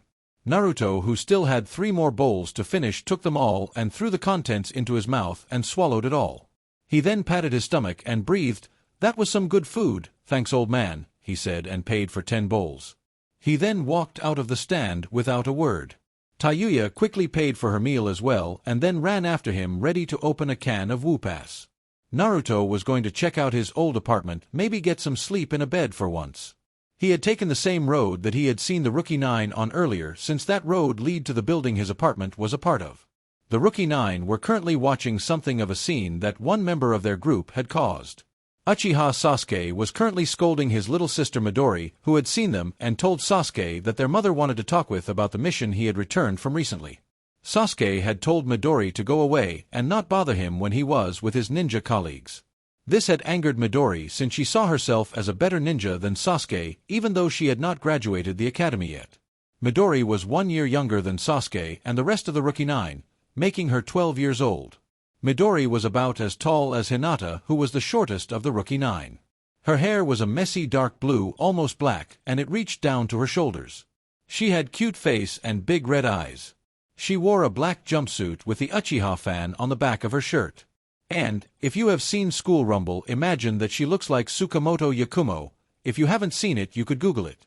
Midori was not as stubborn or uptight as Sasuke was, but she was very shy around guys, making people believe she was just as uptight as Sasuke.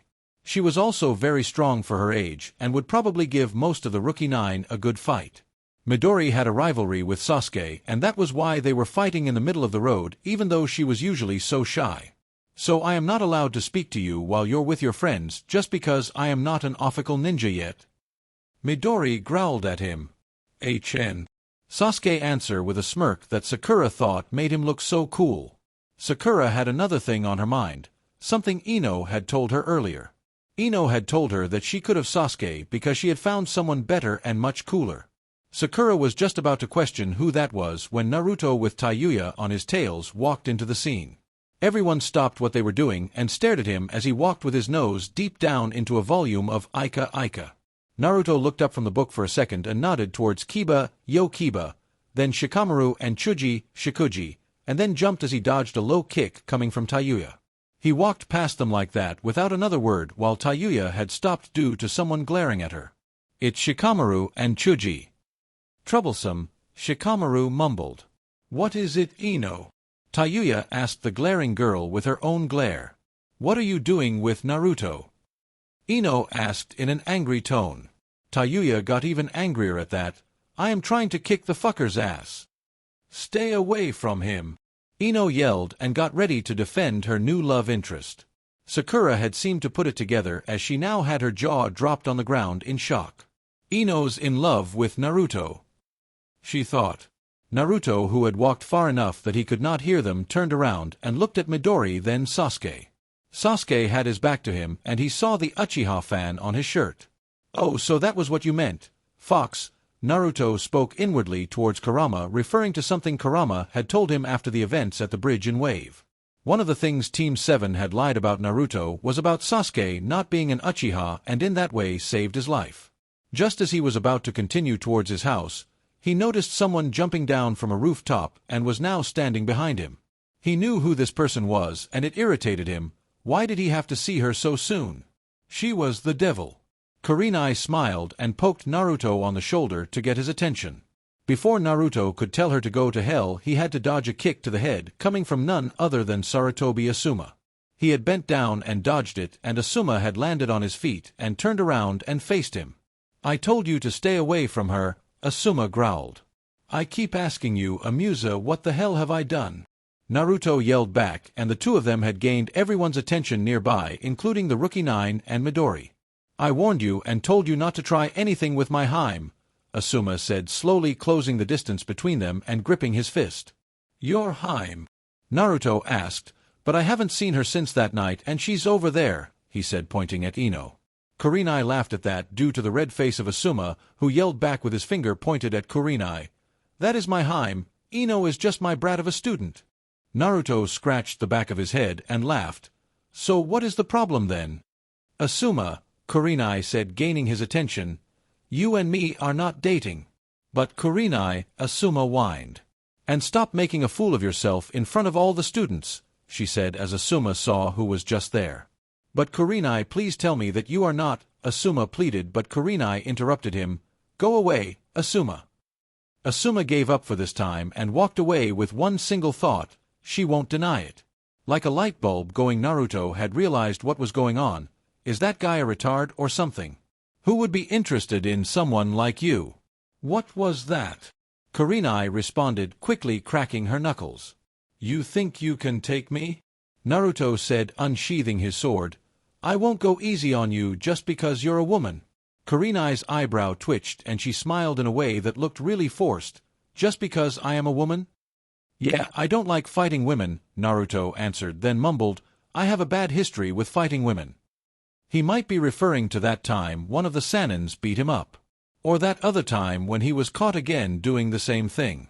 Kurenai sighed and her anger disappeared. She wanted to talk with Naruto ever since they got back from that mission, but she could not find anywhere in the village.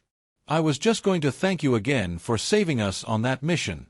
Don't worry about it, Naruto said with a grin and then waved, I need to get some rest. Oh no you won't, Kurenai warned him. I know what resting means for you. Hand over the sake and arrow books. This had the Rookie 9 laughing, especially Kiba. Now Naruto was going to get it. He deserved that for making fun of him on that mission. He was thankful that Naruto saved them, but he didn't have to poke him with his sword and laugh at him.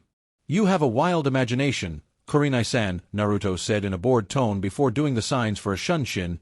I am just going home to get some sleep, Bakarana, he yelled and disappeared in gust of wind. The next time I see him, Kurenai said with her eyes twitching as she walked away.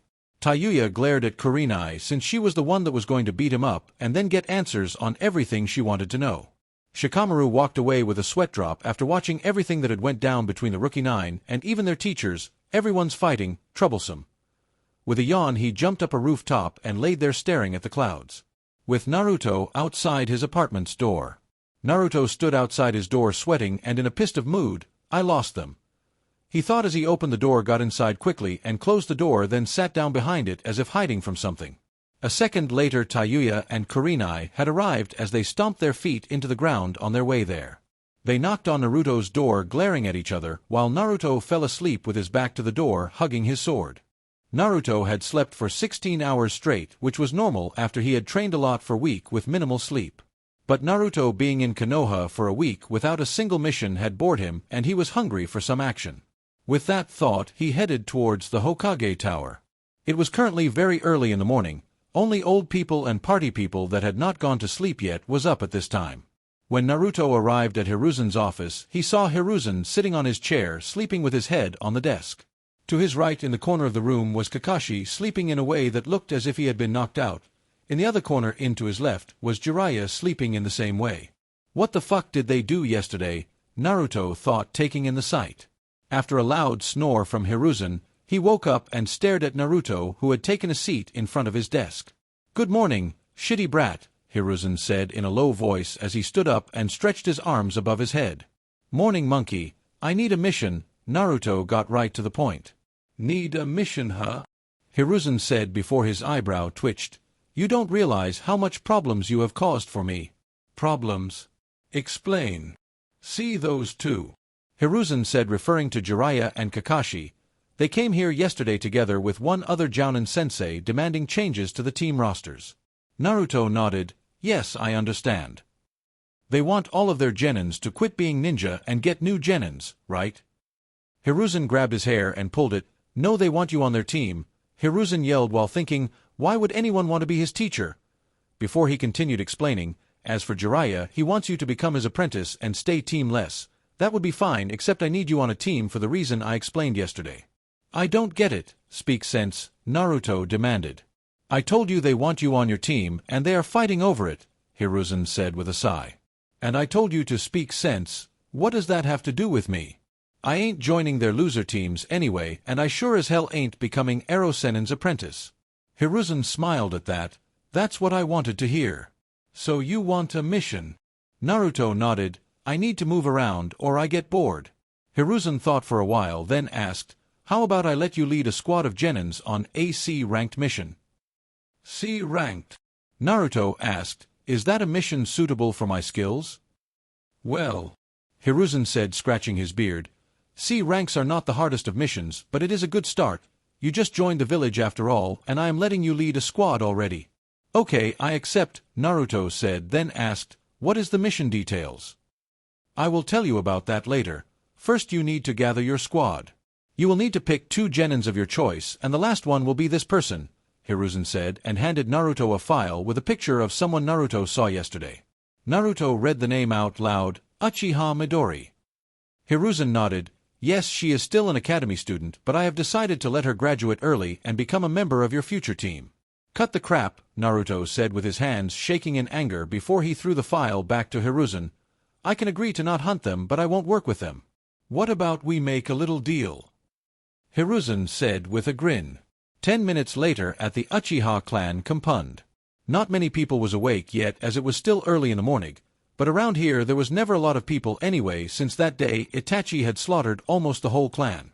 So there was not many that saw the odd sight of the Hokage and Naruto walking into the Uchiha clan compound both with big grins and knocking on the front door to Sasuke's home. What idiot would be up this early? They heard a woman's voice from inside say in a somewhat angry tone. Uchiha Mikoto opened the door and the 2 people that stood outside would not be her first guess if she had one.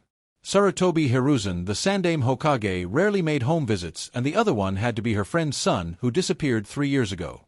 Hokage-sama, she said surprised. Did Sasuke do something bad? Hiruzen chuckled. No, it's not like that. I'm here for Midori. Could you get her? Midori? Mikoto questioned.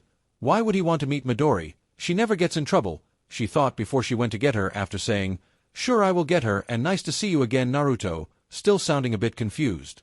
Who is that? Naruto said as she had disappeared from their view. How does she know my name? Let's just say she was a friend of your parents, Hiruzen said. Oh. Naruto said raising an eyebrow. Some poor woman my useless dad nailed once? Hiruzen narrowed his eye at Naruto after hearing that. What did you just say? Do you know who your dad is? Naruto nodded. Sure I do, then looked at Hiruzen oddly. Do you know which one of your testicles is your left? The left one, obviously, Hiruzen answered. Obviously, Naruto repeated with a grin. Why you little, Hiruzen began and was ready to bonk him on the head when Mikoto returned with Midori, who looked as if she had just woken up. She bowed and said, You wanted to see me, Hokage-sama? Naruto snickered at that and Hiruzen waved her up. No need for that, young lady, he said, and Midori stopped bowing. Hiruzen grabbed something from his coat which they soon saw was a Konoha forehead protector. Uchiha Midori, I have decided to let you graduate early and become a genin as of today. Do you accept? Midori developed a huge smile after she got over her shock. Really? Of course I accept, she said cheerfully, taking the forehead protector and hugging it.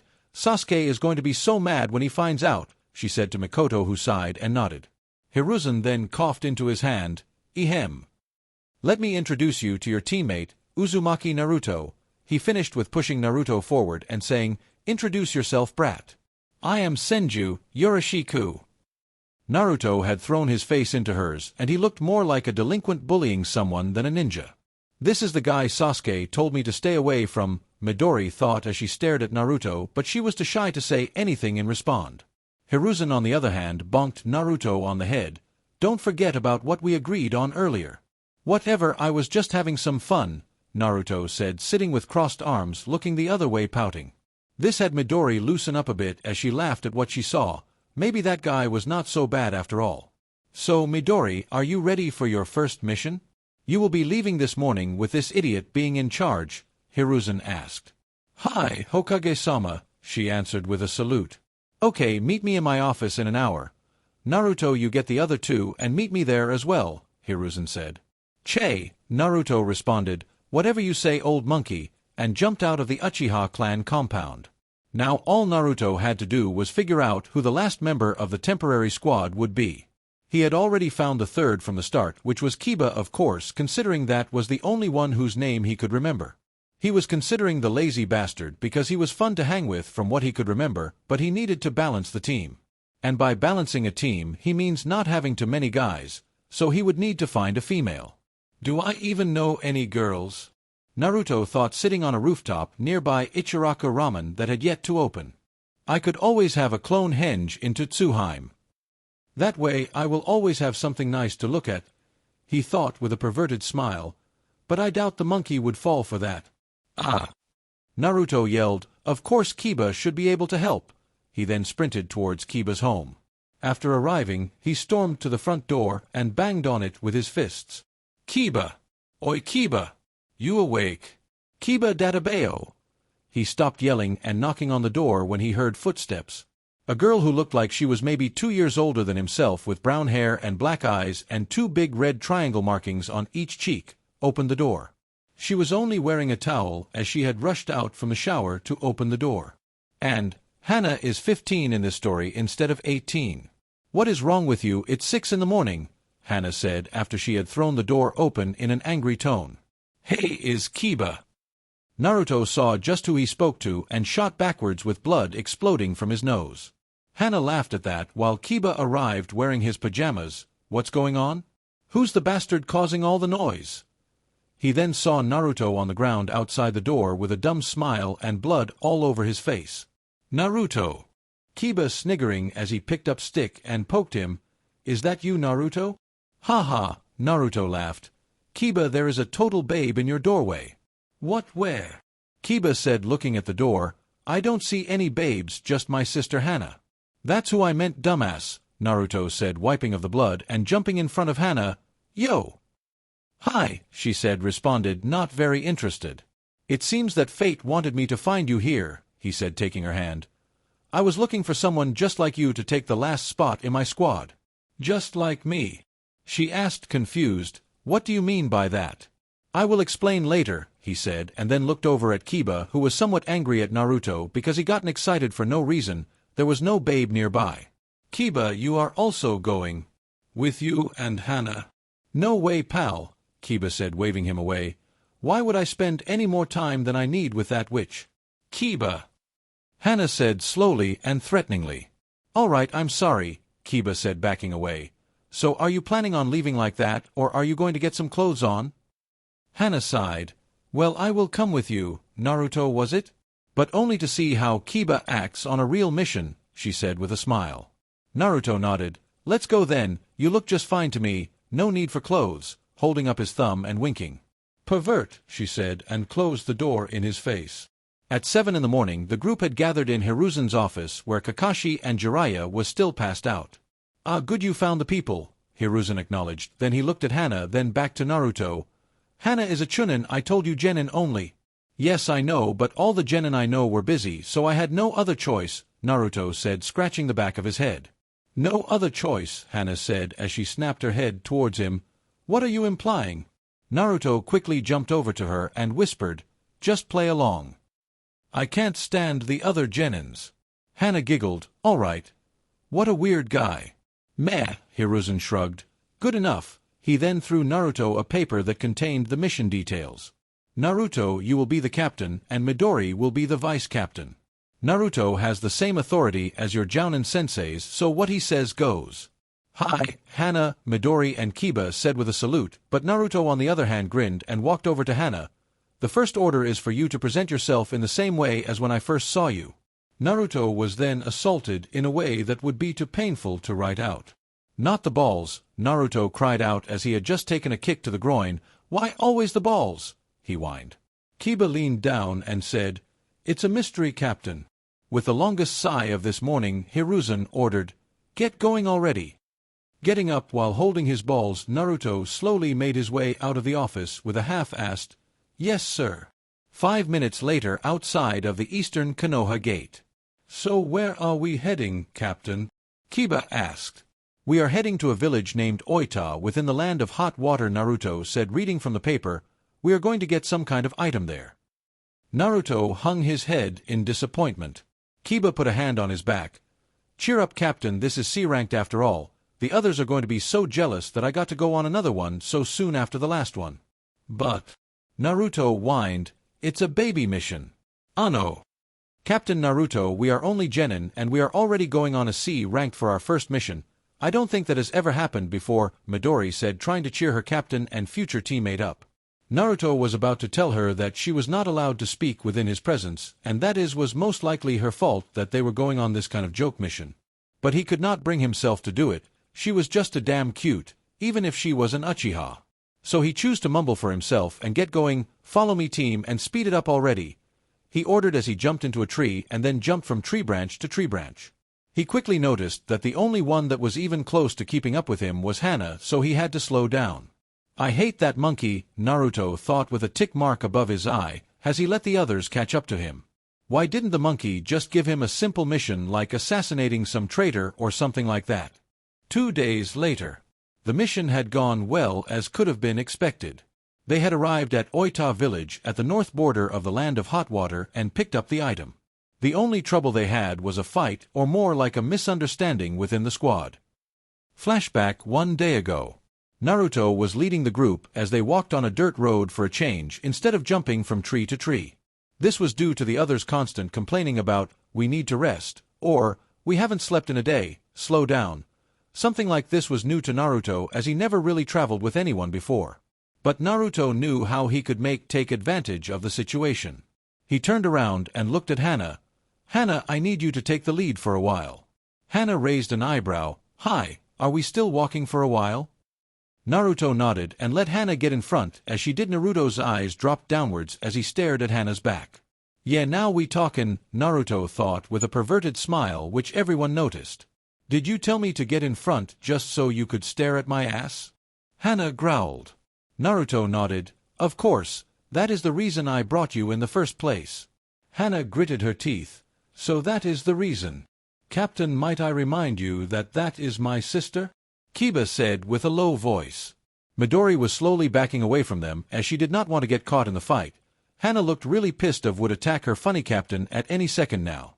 "I'm going to kick your ass, then I will take charge. I don't understand why the Hokage let you lead the squad instead of me in the first place," Hana said. "Yeah, why would he?" Naruto asked. He gripped his sword. "Maybe the old monkey is dumb. Do you think he is dumb, Hana-chan?" "I think he is dumb," Naruto thought before she could answer. "No," Hana said with anger, but she was still going to beat him up for his perverseness and stupidity. But she gave up on that as she stared at Naruto, and as she did so she felt like she was going to die. She saw a small flash, an illusion or something of Naruto unsheathing his sword and cutting her in half before she could even move.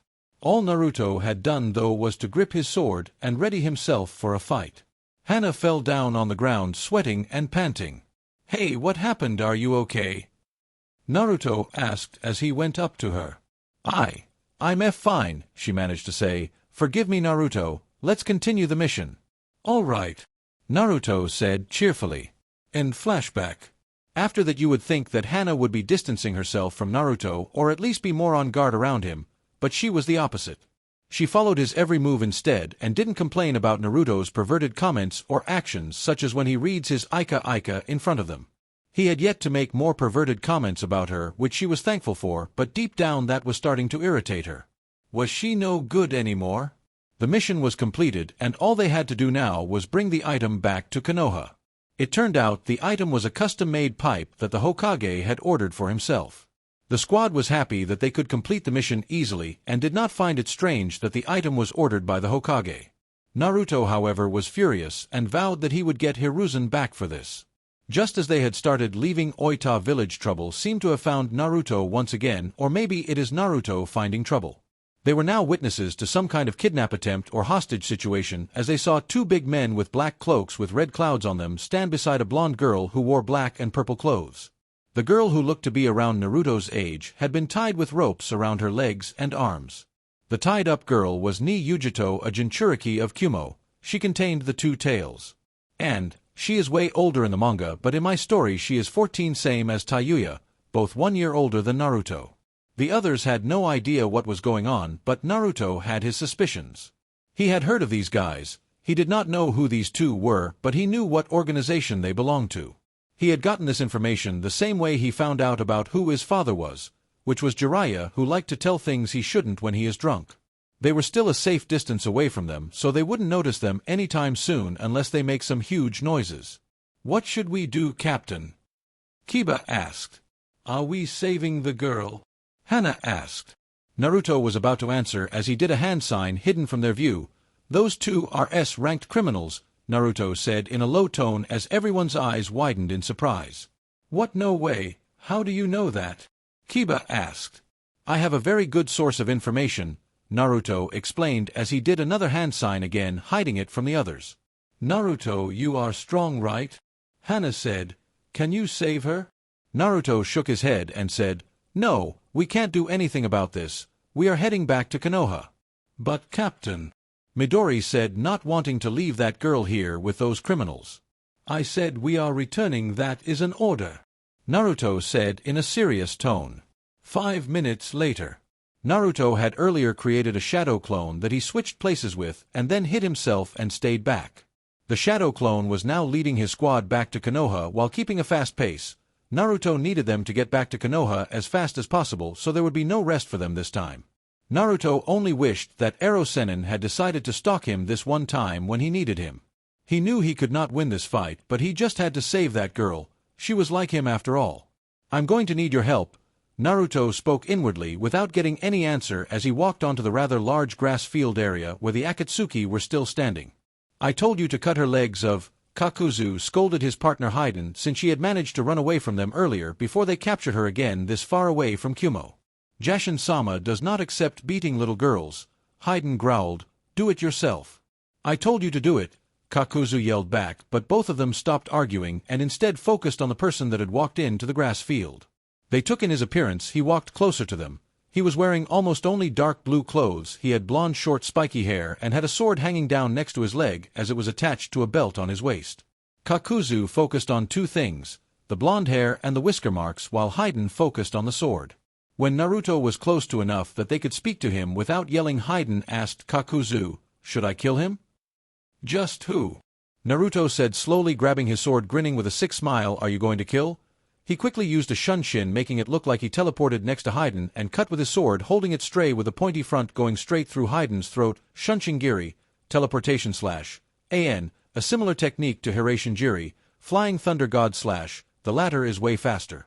The strength of the attack was enough to part Haiden's head from the rest of his body, and Naruto was actually surprised that this supposed S-class ninja didn't dodge his attack. Haiden, you fool, Kakazu said, kicking his body. Come on. Cut it out, I am hurting enough with my head being cut off. Naruto heard the cut-off head speak, then laugh at him. You think you can kill me? Haiden, take a closer look at that kid, Kakuzu said with a scowl. I already figured out he is that bounty hunter you hate, Haiden said, talking about the rumored Senju bounty hunter, which was Naruto, but that was not what Kakuzu meant. No, the blonde hair, the whisker marks, and the age. How many people do you think fit that profile? Kakuzu explained.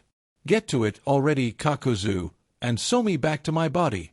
He is the Kyuubi Jinchuriki, Kakuzu said as he looked at Naruto. Since you walked right into us, we will gladly take you with us along with the two tails. Naruto did not answer. Instead, he focused on his plan. First he needed to get the girl away from the two of them. Kage Bunshin no Jutsu, Naruto said, and formed the hand sign to create 10 clones of himself. Naruto and his clones all threw smoke bombs around Kakuzu and Haiden, and then the clones, who also was armed with swords, attacked Kakuzu at the same time to give Naruto the time he needed to carry Yujito away from there.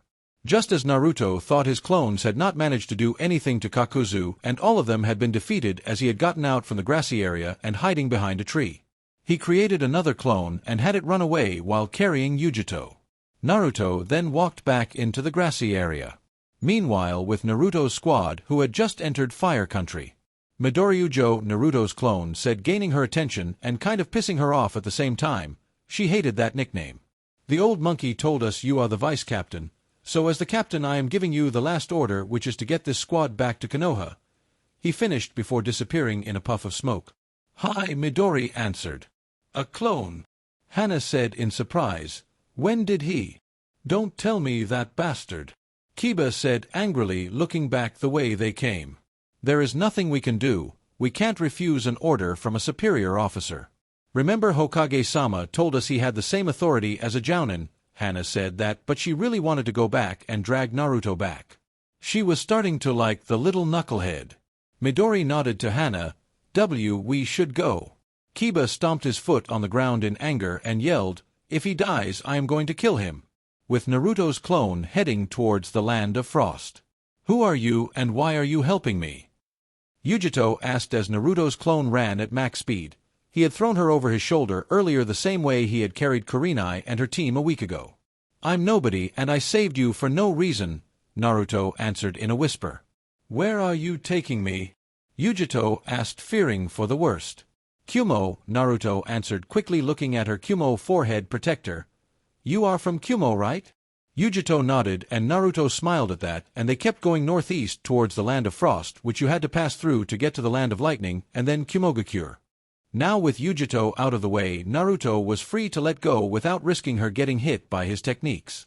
Taju Kage Bunshin no Jutsu, Naruto said, creating around 500 solid clones that took up all the space in the grassy area surrounding the two Akatsuki. Kakuzu had sewed Haiden's head back to his body during the time Naruto was hiding. They were both now using taijutsu to get rid of some of the clones as they kicked and punched through them. Bunshin Daibakuha, Naruto's clones, had all charged the two and exploded while surrounding them. Meanwhile, the real Naruto stood in the back. It took almost a minute for the smoke to disappear that the huge explosion had caused. Standing in the middle where the two Akatsuki members had been before was now 4 dark shadowy-looking creatures surrounded by fire that had lit on the grassy ground. Haiden stood at the same spot he had been before, but this time he did not have a single scratch on him. His partner Kakuzu was not shirtless, but his appearance had changed a lot. He did not look human anymore. His whole body was connected by something that looked like wire or thread. The thread stuck out from his mouth and other body parts. I'm going to kill him, Haiden said, swinging his red triple-bladed scythe above his head with a maniacal laugh. This is my kill, Kakuzu said in his stern voice. Don't get in my way. Meanwhile, Naruto was gathering Kurama's chakra and soon had red-orange chakra surrounding him with one tail. Naruto had a crazy expression as he smiled at them, then yelled, "Let's make it a beautiful death!" and charged right at Haiden, swinging his sword at him repeatedly while Haiden blocked with his scythe. The 4 shadow-looking creatures attacked them with water, fire, lightning, and wind attacks, which they dodged as they kept trying to hit each other with their weapons. This went on for another 20 minutes before Naruto gained the memories from the clone that was carrying Yujito. The clone had brought her close to the border between the Land of Hot Water and Land of Frost. Naruto had once again unknowingly healed Yujito enough that she could travel the rest by herself without problem. All Naruto had to do now was to stall these two enough to give Yujito the time to get to the Land of Lightning. After jumping high up the air to dodge a fire attack coming from one of the shadows, and then a replacement technique to dodge a lightning attack from another, Naruto bit his thumb. Kuchios no Jutsu, Naruto said, and after that summoned 2 huge toads, which was Gamabunta and Gamaken. I need your help, guys, Naruto said, standing above Gamaken. I will do my best, but I might screw up. I am bit ungraceful, Gamaken said. Gamabunta scowled more than usual. You will have to buy me tons of sake for this, brat. Sure thing, boss, Naruto agreed quickly while thinking, if I am able. Gamabunta and Gamaken got to work right away as they focused on the 4 shadow creatures, giving Naruto the chance to put his focus on Haiden and Kakuzu. I'm going to kill him, Kakuzu said, having had enough of Naruto's stalling. No, he is mine, Haiden immediately fought back. Not only is he in Jinchuriki, he is also that half-assed wannabe bounty hunter I hate. This is my kill, Kakuzu growled. Let's see who kills him first then. Haiden taunted. Naruto grinned with a sick smile. He had accepted that he was going to die, but at least he had completed the mission he was ordered to do and kept his squad safe. But his real mission was to save Yujito. Call him a chivalrous bastard. He just couldn't leave that girl with these guys. Naruto's features started changing as his teeth and nails grew and his whiskers darkened as the second chakra tail formed behind him. Naruto charged right at Kakuzu with high speed and did a 2-handed slam of his sword into Kakuzu's shoulder with the goal of cutting Kakuzu into 2. Daishinkan, Great Dragon Shot. Kakuzu had hardened himself with a stone technique and blocked the whole attack except for the shockwave that it had caused. The ground around them had split from the shockwave, but even so Kakuzu stood there smirking without having taken any damage at all. Wasting no time, Haiden charged at Naruto, once again giving him no other option than keep dodging his constant scythe attacks. Gamaken and Gamabunta had attempted and succeeded in hitting the shadowy creatures many times now, but every time it would appear as if they took no damage and get right back into attacking them. The shadowy creatures had also attacked them in return, and the toads, actually being living things that are not immortal with 1 weak point, had taken damage and could not keep this up for too much longer. After Kakuzu had hardened his whole right arm and slammed Naruto down into the ground with a powerful punch, Haiden had kicked him in his jaw and sent him flying up the air. The shadowy creatures with lightning and fire attacks had attacked him at the same time as he was mid-air. After that, Naruto had started giving up and 5 more tails quickly formed around him and his whole appearance changed. He now looked more like a mini version of the Kyuubi than himself. That was the time Gamabunta and Gamaken decided to take their leave. Once they got back, they quickly sent word to Konoha via a messenger toad to tell them what was going on. Meanwhile, in Konoha, Hokage office. Are they ever going to stop? Hiruzen thought with a big sigh as he looked over the ninjas arguing in his office. One was Jiraiya, who wanted Naruto to become his apprentice. The other was Kakashi, who wanted to kick Sasuke out of his team and have Naruto replace him. These two kept fighting about this and had knocked each other out several times already and not left the Hokage office for a few days. The third person was Sarutobi Asuma, who had told them that he was happy about his team but demanded the fourth person to reconsider her request. The fourth person was Yuhi Kurenai, who had demanded that the teams needed to change. She had thought it was unfair that Kakashi had gotten the genius Uchiha Sasuke as well as Uzumaki Taiyuya, who she wanted for her squad. But the biggest reason was now Kakashi even wanted Naruto on his team, and that was the breaking point. Naruto would be on her team or no team at all. Enough, Jiraiya-sama, you will take Sasuke and I will have Naruto on my team, Kakashi yelled. Who the fuck is Sasuke, you disrespectful little brat? Jiraiya yelled back. Kurenai, please reconsider. I don't think anything good would come out of a roster change, Asuma pleaded. Shut up, Asuma, Kurenai answered with a tick mark formed above her eye. I'm getting too old for this shit, Hiruzen thought with a sigh looking out of the window. Now where is that pipe I ordered? Back with Naruto, who had entered his mindscape. Good, keep going, give in to your anger, Kurama cheered as Naruto walked closer to the cage and the seal. Rip the seal apart and let me take care of those two outside, Kurama said with a grin as Naruto was finally going to let him free. Naruto, no longer caring about anything, did as he was told, ripped the seal apart. The next thing Naruto expected to happen was the fox jumping out of the seal and kill him, but instead he felt a hand on his shoulder and he looked up to see his father staring down at him. Minato had restored the seal as he smiled at Naruto and was about to speak when Kurama yelled, "Get in here so I can rip you to shreds, Minato." Always so unpleasant, Minato said, then turned to Naruto.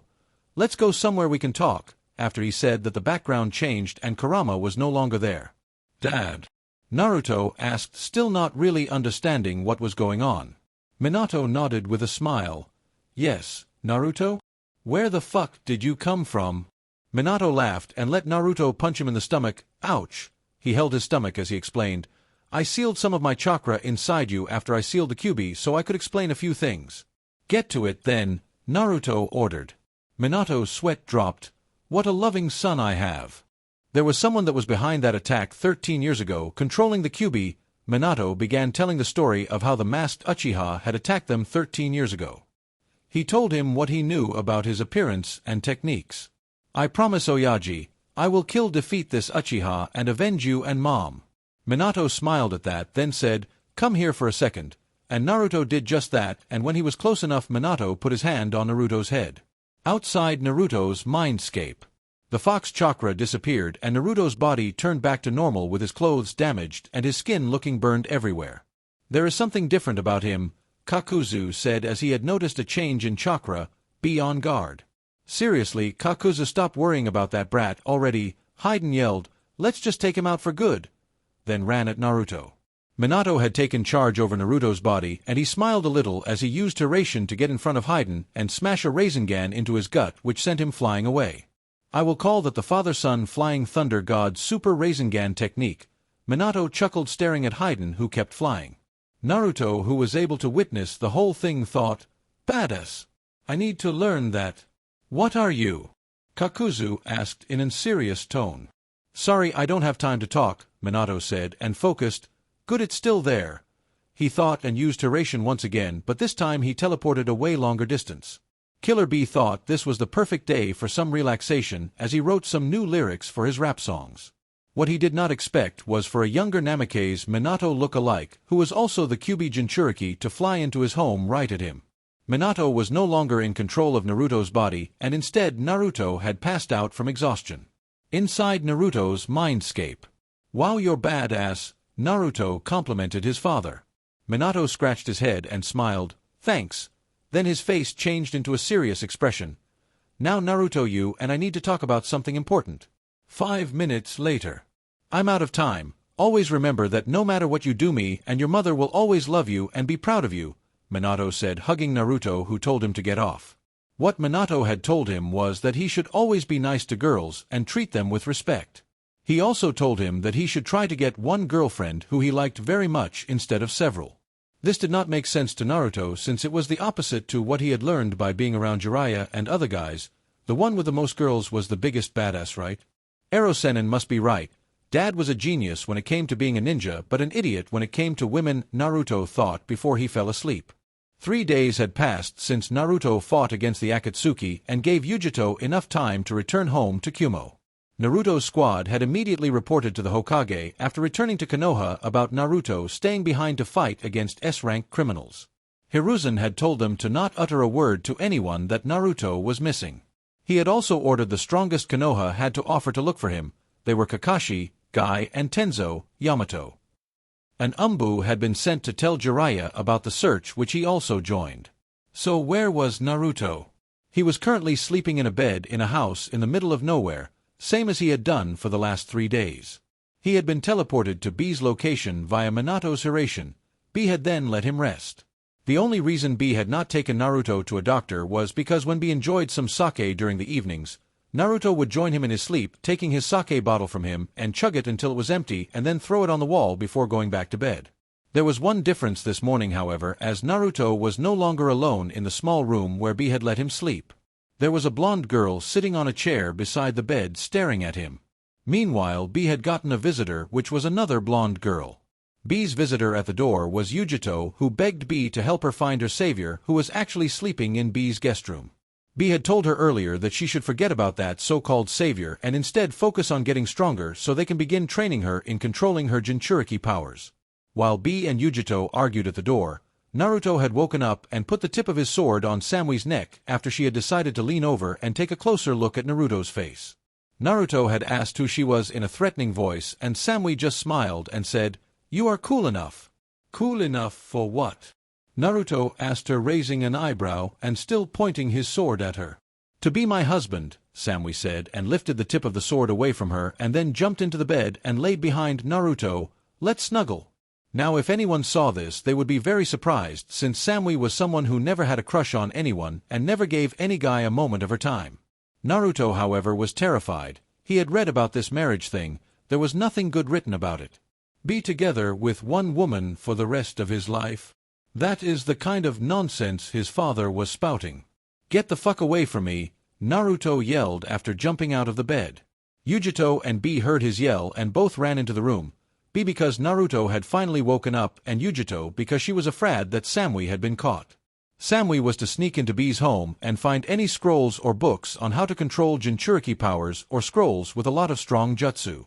Once they got into the room they both got shocked enough for their jaws to drop as Naruto stood with his eyebrows twitching with Samui hugging his arm to herself. Who are these people? Naruto thought as he saw them. "Ah, sorry Yujito, I failed the mission," Samui said with a big smile, hugging Naruto's arm tighter.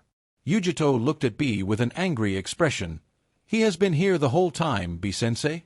"What are you saying, little knee? That is a new face to Mr. B." "Oh yeah."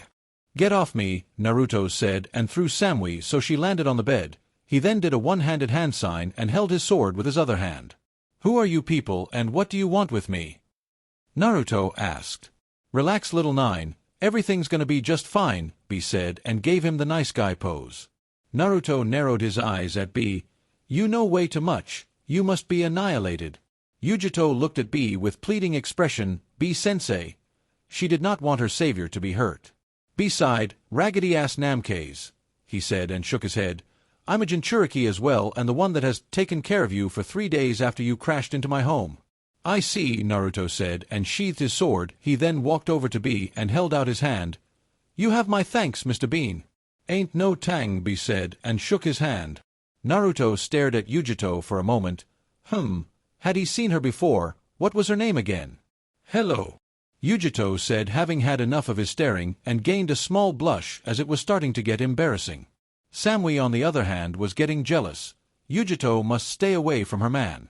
As Samui snuck next to Naruto and hugged his arm again, Naruto looked really concentrated. "Did we meet?" he asked. B laughed loudly. "Ah nigga, you gone fucked up." This caught Naruto's attention. "Speak sense," he demanded. Get the fuck away from here before you get caught up into something that even I can't save you from, Kurama warned him with what sounded like a scared voice. Yujito looked a little sad after hearing that he did not remember her, but what annoyed her was Samui and how she was acting. Samui never showed any interest in any guy, and Yujito knew about it since they were best friends. Did she have to start showing interest to the only guy Yujito herself was interested in? Samui, can you get off him? Yujito said with a sweet smile. I got things to do, B said, and ran out of the room. Are you jealous? Samui said teasingly, not cool. This is fun and all, Naruto said, throwing Samui onto the bed again. But I have to leave. Naruto began walking out of the room and heading towards the front door of the house. Yujito ran after him and said, wait. Naruto turned around and she said, thanks for saving me, and gave him a hug. No problem, Naruto said, confused. What the hell was going on? Yujito turned around as she was going to walk back to the guest room and start the argument with Samui, and that was when Naruto saw her back and more importantly her ass and legs. Ah, you're that girl, Naruto said with a big smile. He had carried her over his shoulder, and because of that her legs and ass was pretty much all he could see, and that is how he remembered her. So now you remember? Yujito asked. Yeah, good thing everything worked out. Anyway, see ya. Naruto said and did a shunshin to get away from there before he got caught up in that terrible thing that the fox warned him about. One of the first things Naruto did after gaining a bit of distance from the land of lighting was to send a messenger toad to Hiruzen saying that he went fishing and was not going to return anytime soon. Naruto did just that for the next week and drank a lot of booze. He played pirate for a while, and when he got bored of that he started training. After training for another 2 weeks, he decided to return to Konoha. After a week of searching for Konoha and the third time he walked past this mountain area in some kind of desert, Naruto had realized he had a problem. Naruto had never stopped drinking, so he was constantly drunk. Kuchios no Jutsu. Naruto summoned his drinking buddy Gamaken and told him to take him to Konoha in exchange for sake. One day later Naruto walked into the Hokage's office. I'm here to request some changes to the newly formed genin teams, Hokage-sama. We have discussed this already, Hiruzen said with a sigh. He noticed that something was off about Naruto. Yeah, so you will put me on Kurenai-chan's squad and also make a rule concerning me. Hiruzen had already figured out what was going on, but he wanted to find out what the rule was. What rule? Whenever I disrespect my elders or do anything not fitting for someone my age, I need to be punished by Kurenai-chan. Kai, Hiruzen said and released the genjutsu that Kurenai had put on him, a simple one that she had used several times already to get Hiruzen to change his mind about the squads. You need to stop that, Kurenai, Hiruzen said, sounding like he scolded a kid. Kurenai pouted, but come on. I'm done fishing, old monkey. Naruto yelled as he stormed into the office. Hiruzen quickly noticed what was off about Naruto in the genjutsu. This Naruto was drunk. Hello, Naruto-kun, Kurenai, who sat in a chair in front of Hiruzen's desk, said with a wave. Naruto mumbled something and sat down next to her with a pout. Got any booze, old man? Before Kurenai could scold Naruto about his drinking, Hiruzen told her to leave them as they needed to talk in private. On her way out of the office, she heard. So what happened? Not much really, monkey. I just caught 2 fishes that was too much for me to handle. Naruto had told Hiruzen what had happened during the fight with Akatsuki and afterwards. Naruto had however left out a lot of details that he refused to tell Hiruzen, such as the girl he saved being a Jinchuriki from Kumo and how he escaped and where he escaped to. Hiruzen was not buying all of it, but he would let it go for now. Now it was time for Hiruzen to finally tell Naruto about his newly formed team. So I found you a 3rd member for your team, Hiruzen began as they had moved on from talking about the encounter with Akatsuki. Okay, good. Anyone I know? I doubt it. Her name is Hyuga Hanabi and the younger sister of Hyuga Hinata. She's 11 and the best student of that age group, similar to your other teammate, and Hanabi is older than in the manga in this story. Wanted to use her for the 3rd teammate instead of Sai, who I thought of at first. I see, Naruto said, uninterested.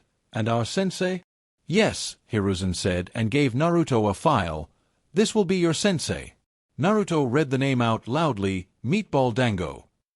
Hiruzen laughed at that. It's Mitarashi Anko. Naruto looked at the picture attached and then put the file on Hiruzen's desk and stood up with a snort. Are you some kind of feminist? They were the most suited for this team. Gender does not matter, Hiruzen explained with a sigh.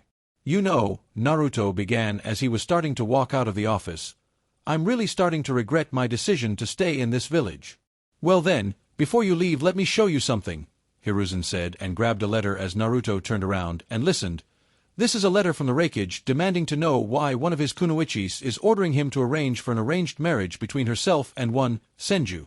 Naruto's eyes widened. I know nothing, he screamed and decided to not take the door as he once again jumped through a window and destroyed it as he did so. Be in my office at 9 tomorrow morning, Hiruzen yelled out the window. Naruto was now heading towards the place he pretty much visited daily when he was in Konoha, which was Ichiraku Ramen. Part of the deal of Naruto being in a team together with an uchiha, and not killing them off when he was bored, was that he could buy alcoholic beverages again. This time when he arrived at the stand, both Ayame and Tuchi was working for the first time since he had gotten back. Yo old man Ayame, get me 15 bowls of beef ramen and 10 beers. Tuchi accepted the order and got to work while Ayame began scolding Naruto about his drinking. Just as Naruto began eating when he had received his first bowl, Tayuya and Ino, who were walking together, walked past the stand and immediately noticed Naruto. They looked at each other and nodded before running into the ramen stand and sitting next to Naruto, Tayuya to his right and Ino to his left. Tayuya and Ino was trying to get his attention by staring at him and nudging him, but Naruto just kept eating while looking at Ayame, who was still talking. You need to stop eating so much ramen. We appreciate that you buy so much, but you need to eat more healthy food. Ayame continued on like that as Naruto half listened while downing a beer. Do you serve whiskey here? No/yes, Ayame and Tuchi answered at the same time. As Naruto began eating his 10th bowl of ramen and had already drank all of his beer, Tayuya and Ino was starting to lose the patience and showed it. Tayuya mostly as she jumped into Naruto's lap and stared at him. Naruto lifted the bowl over her head and continued to eat as Ayame had stopped talking due to her being a bit surprised by Tayuya's actions and a bit jealous. Ino, on the other hand, was furious that she had not thought of doing that herself before Tayuya. Hello, shithead! Tayuya yelled. Naruto said, taking his face out of the bowl and took a peek on who the person was that sat on his lap before quickly going back to eating. Normally Naruto would have told her to get the fuck off him, but he was kind of enjoying this. Another minute or so later Naruto had ate all of what he ordered and was about to leave. He lifted Tayuya off of him and began walking away after paying, Great job as always, old man. I'll be back tomorrow. Yeah, thanks, Naruto. Tuchi shouted with a wave. Naruto walked down the road and then quickly took a turn to the left with Tayuya and Ino following him. As soon as he had turned left, he turned around and looked at them. So what do you two want? I have already told you I want some answers about who the fuck you are, Tayuya answered. I wanted to ask if you maybe wanted to do something sometime, maybe train together? Ino said, smiling. Naruto sighed. I should have ordered more beers. Or maybe a sake bottle to go. He thought before saying, all right, follow me.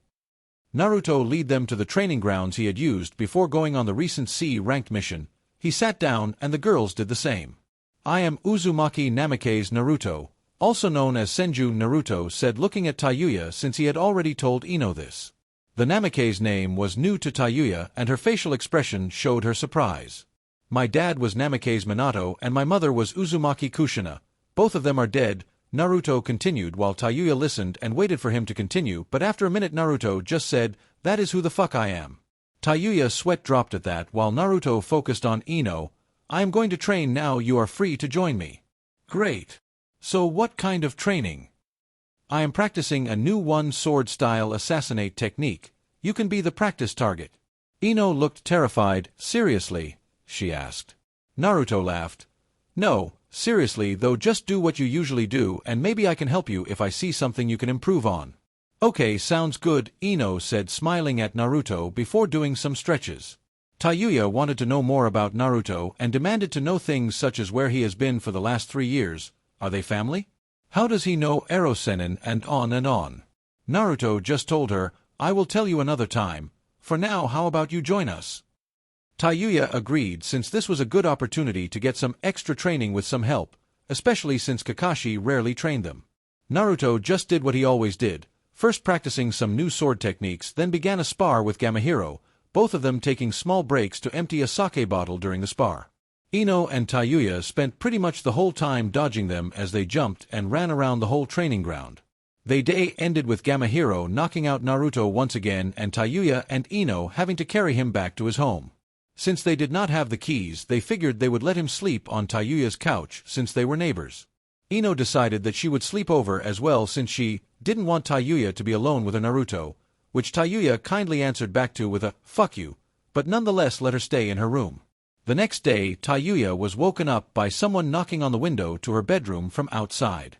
Kakashi was outside reading his Ika as Tayuya opened the window. "Kakashi-sensei, what the fuck are you doing here this early?"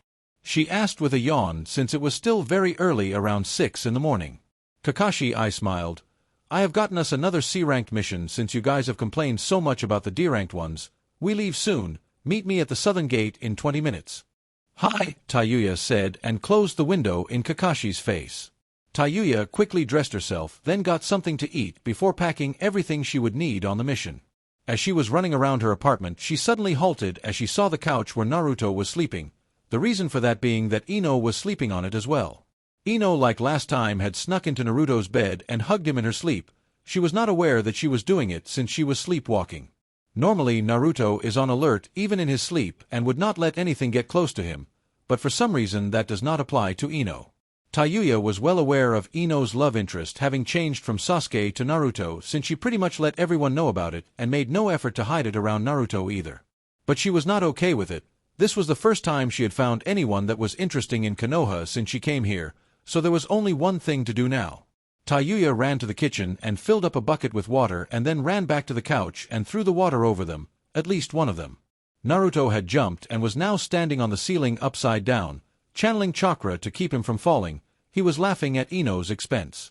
Ino, however, was not as cheerful. She was pissed off and glaring at Tayuya. "Why did you do that, bitch?" Ino yelled. "We had an agreement," Tayuya responded and was silent for a second before adding, "Whore." Tayuya looked at her watch and her eyes widened. "I have to go on a mission. You two get the fuck out of my apartment as soon as possible," she said and left to meet her team. Naruto, still on the ceiling, shook his head and looked at Ino. "Looks like Tayuya made you wet," he said and did a hand sign before using a shunshin to get to his own apartment next door. Ino was red-faced from both anger and embarrassment and vowed that she would get Tayuya back for this. Naruto as well for the last comment. Naruto had spent the next 3 hours sleeping on top of the Hokage tower since he would be meeting his new team here at 9 anyway. Anko, Midori, and Hanabi arrived at Hiruzen's office a few minutes before 9. Hiruzen decided to take them up to the top of the tower since he knew Naruto was sleeping there.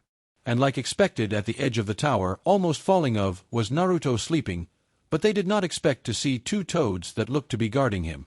Both were small young toads, one orange with purple markings around his eyes, the other was yellow with orange marking around his eyes. Both wore blue vests. They were Gamakichi and Gamatatsu, Naruto's personal bodyguards and scouts. "Intruders!" Gamakichi yelled and jumped high up in the air. "Give him the booze!" Gamatatsu screamed with panic. "I'm on it!" Gamakichi yelled, then threw a sake bottle towards Naruto, who caught it with one hand and took a sip. Naruto sighed loudly after enjoying his sip of sake and said, "This is the second time today that I have been woken up in an unpleasant way." Hiruzen ignored Naruto for the moment and focused on the others. "For those of you who haven't met him already, this is your final teammate, Uzumaki Naruto." "Hi Hokage-sama," Hanabi said with a serious expression as she stared at Naruto. Anko laughed watching Naruto. "He is a bit odd, isn't he?" she asked Hiruzen, who just shook his head and thought, "You are one to talk."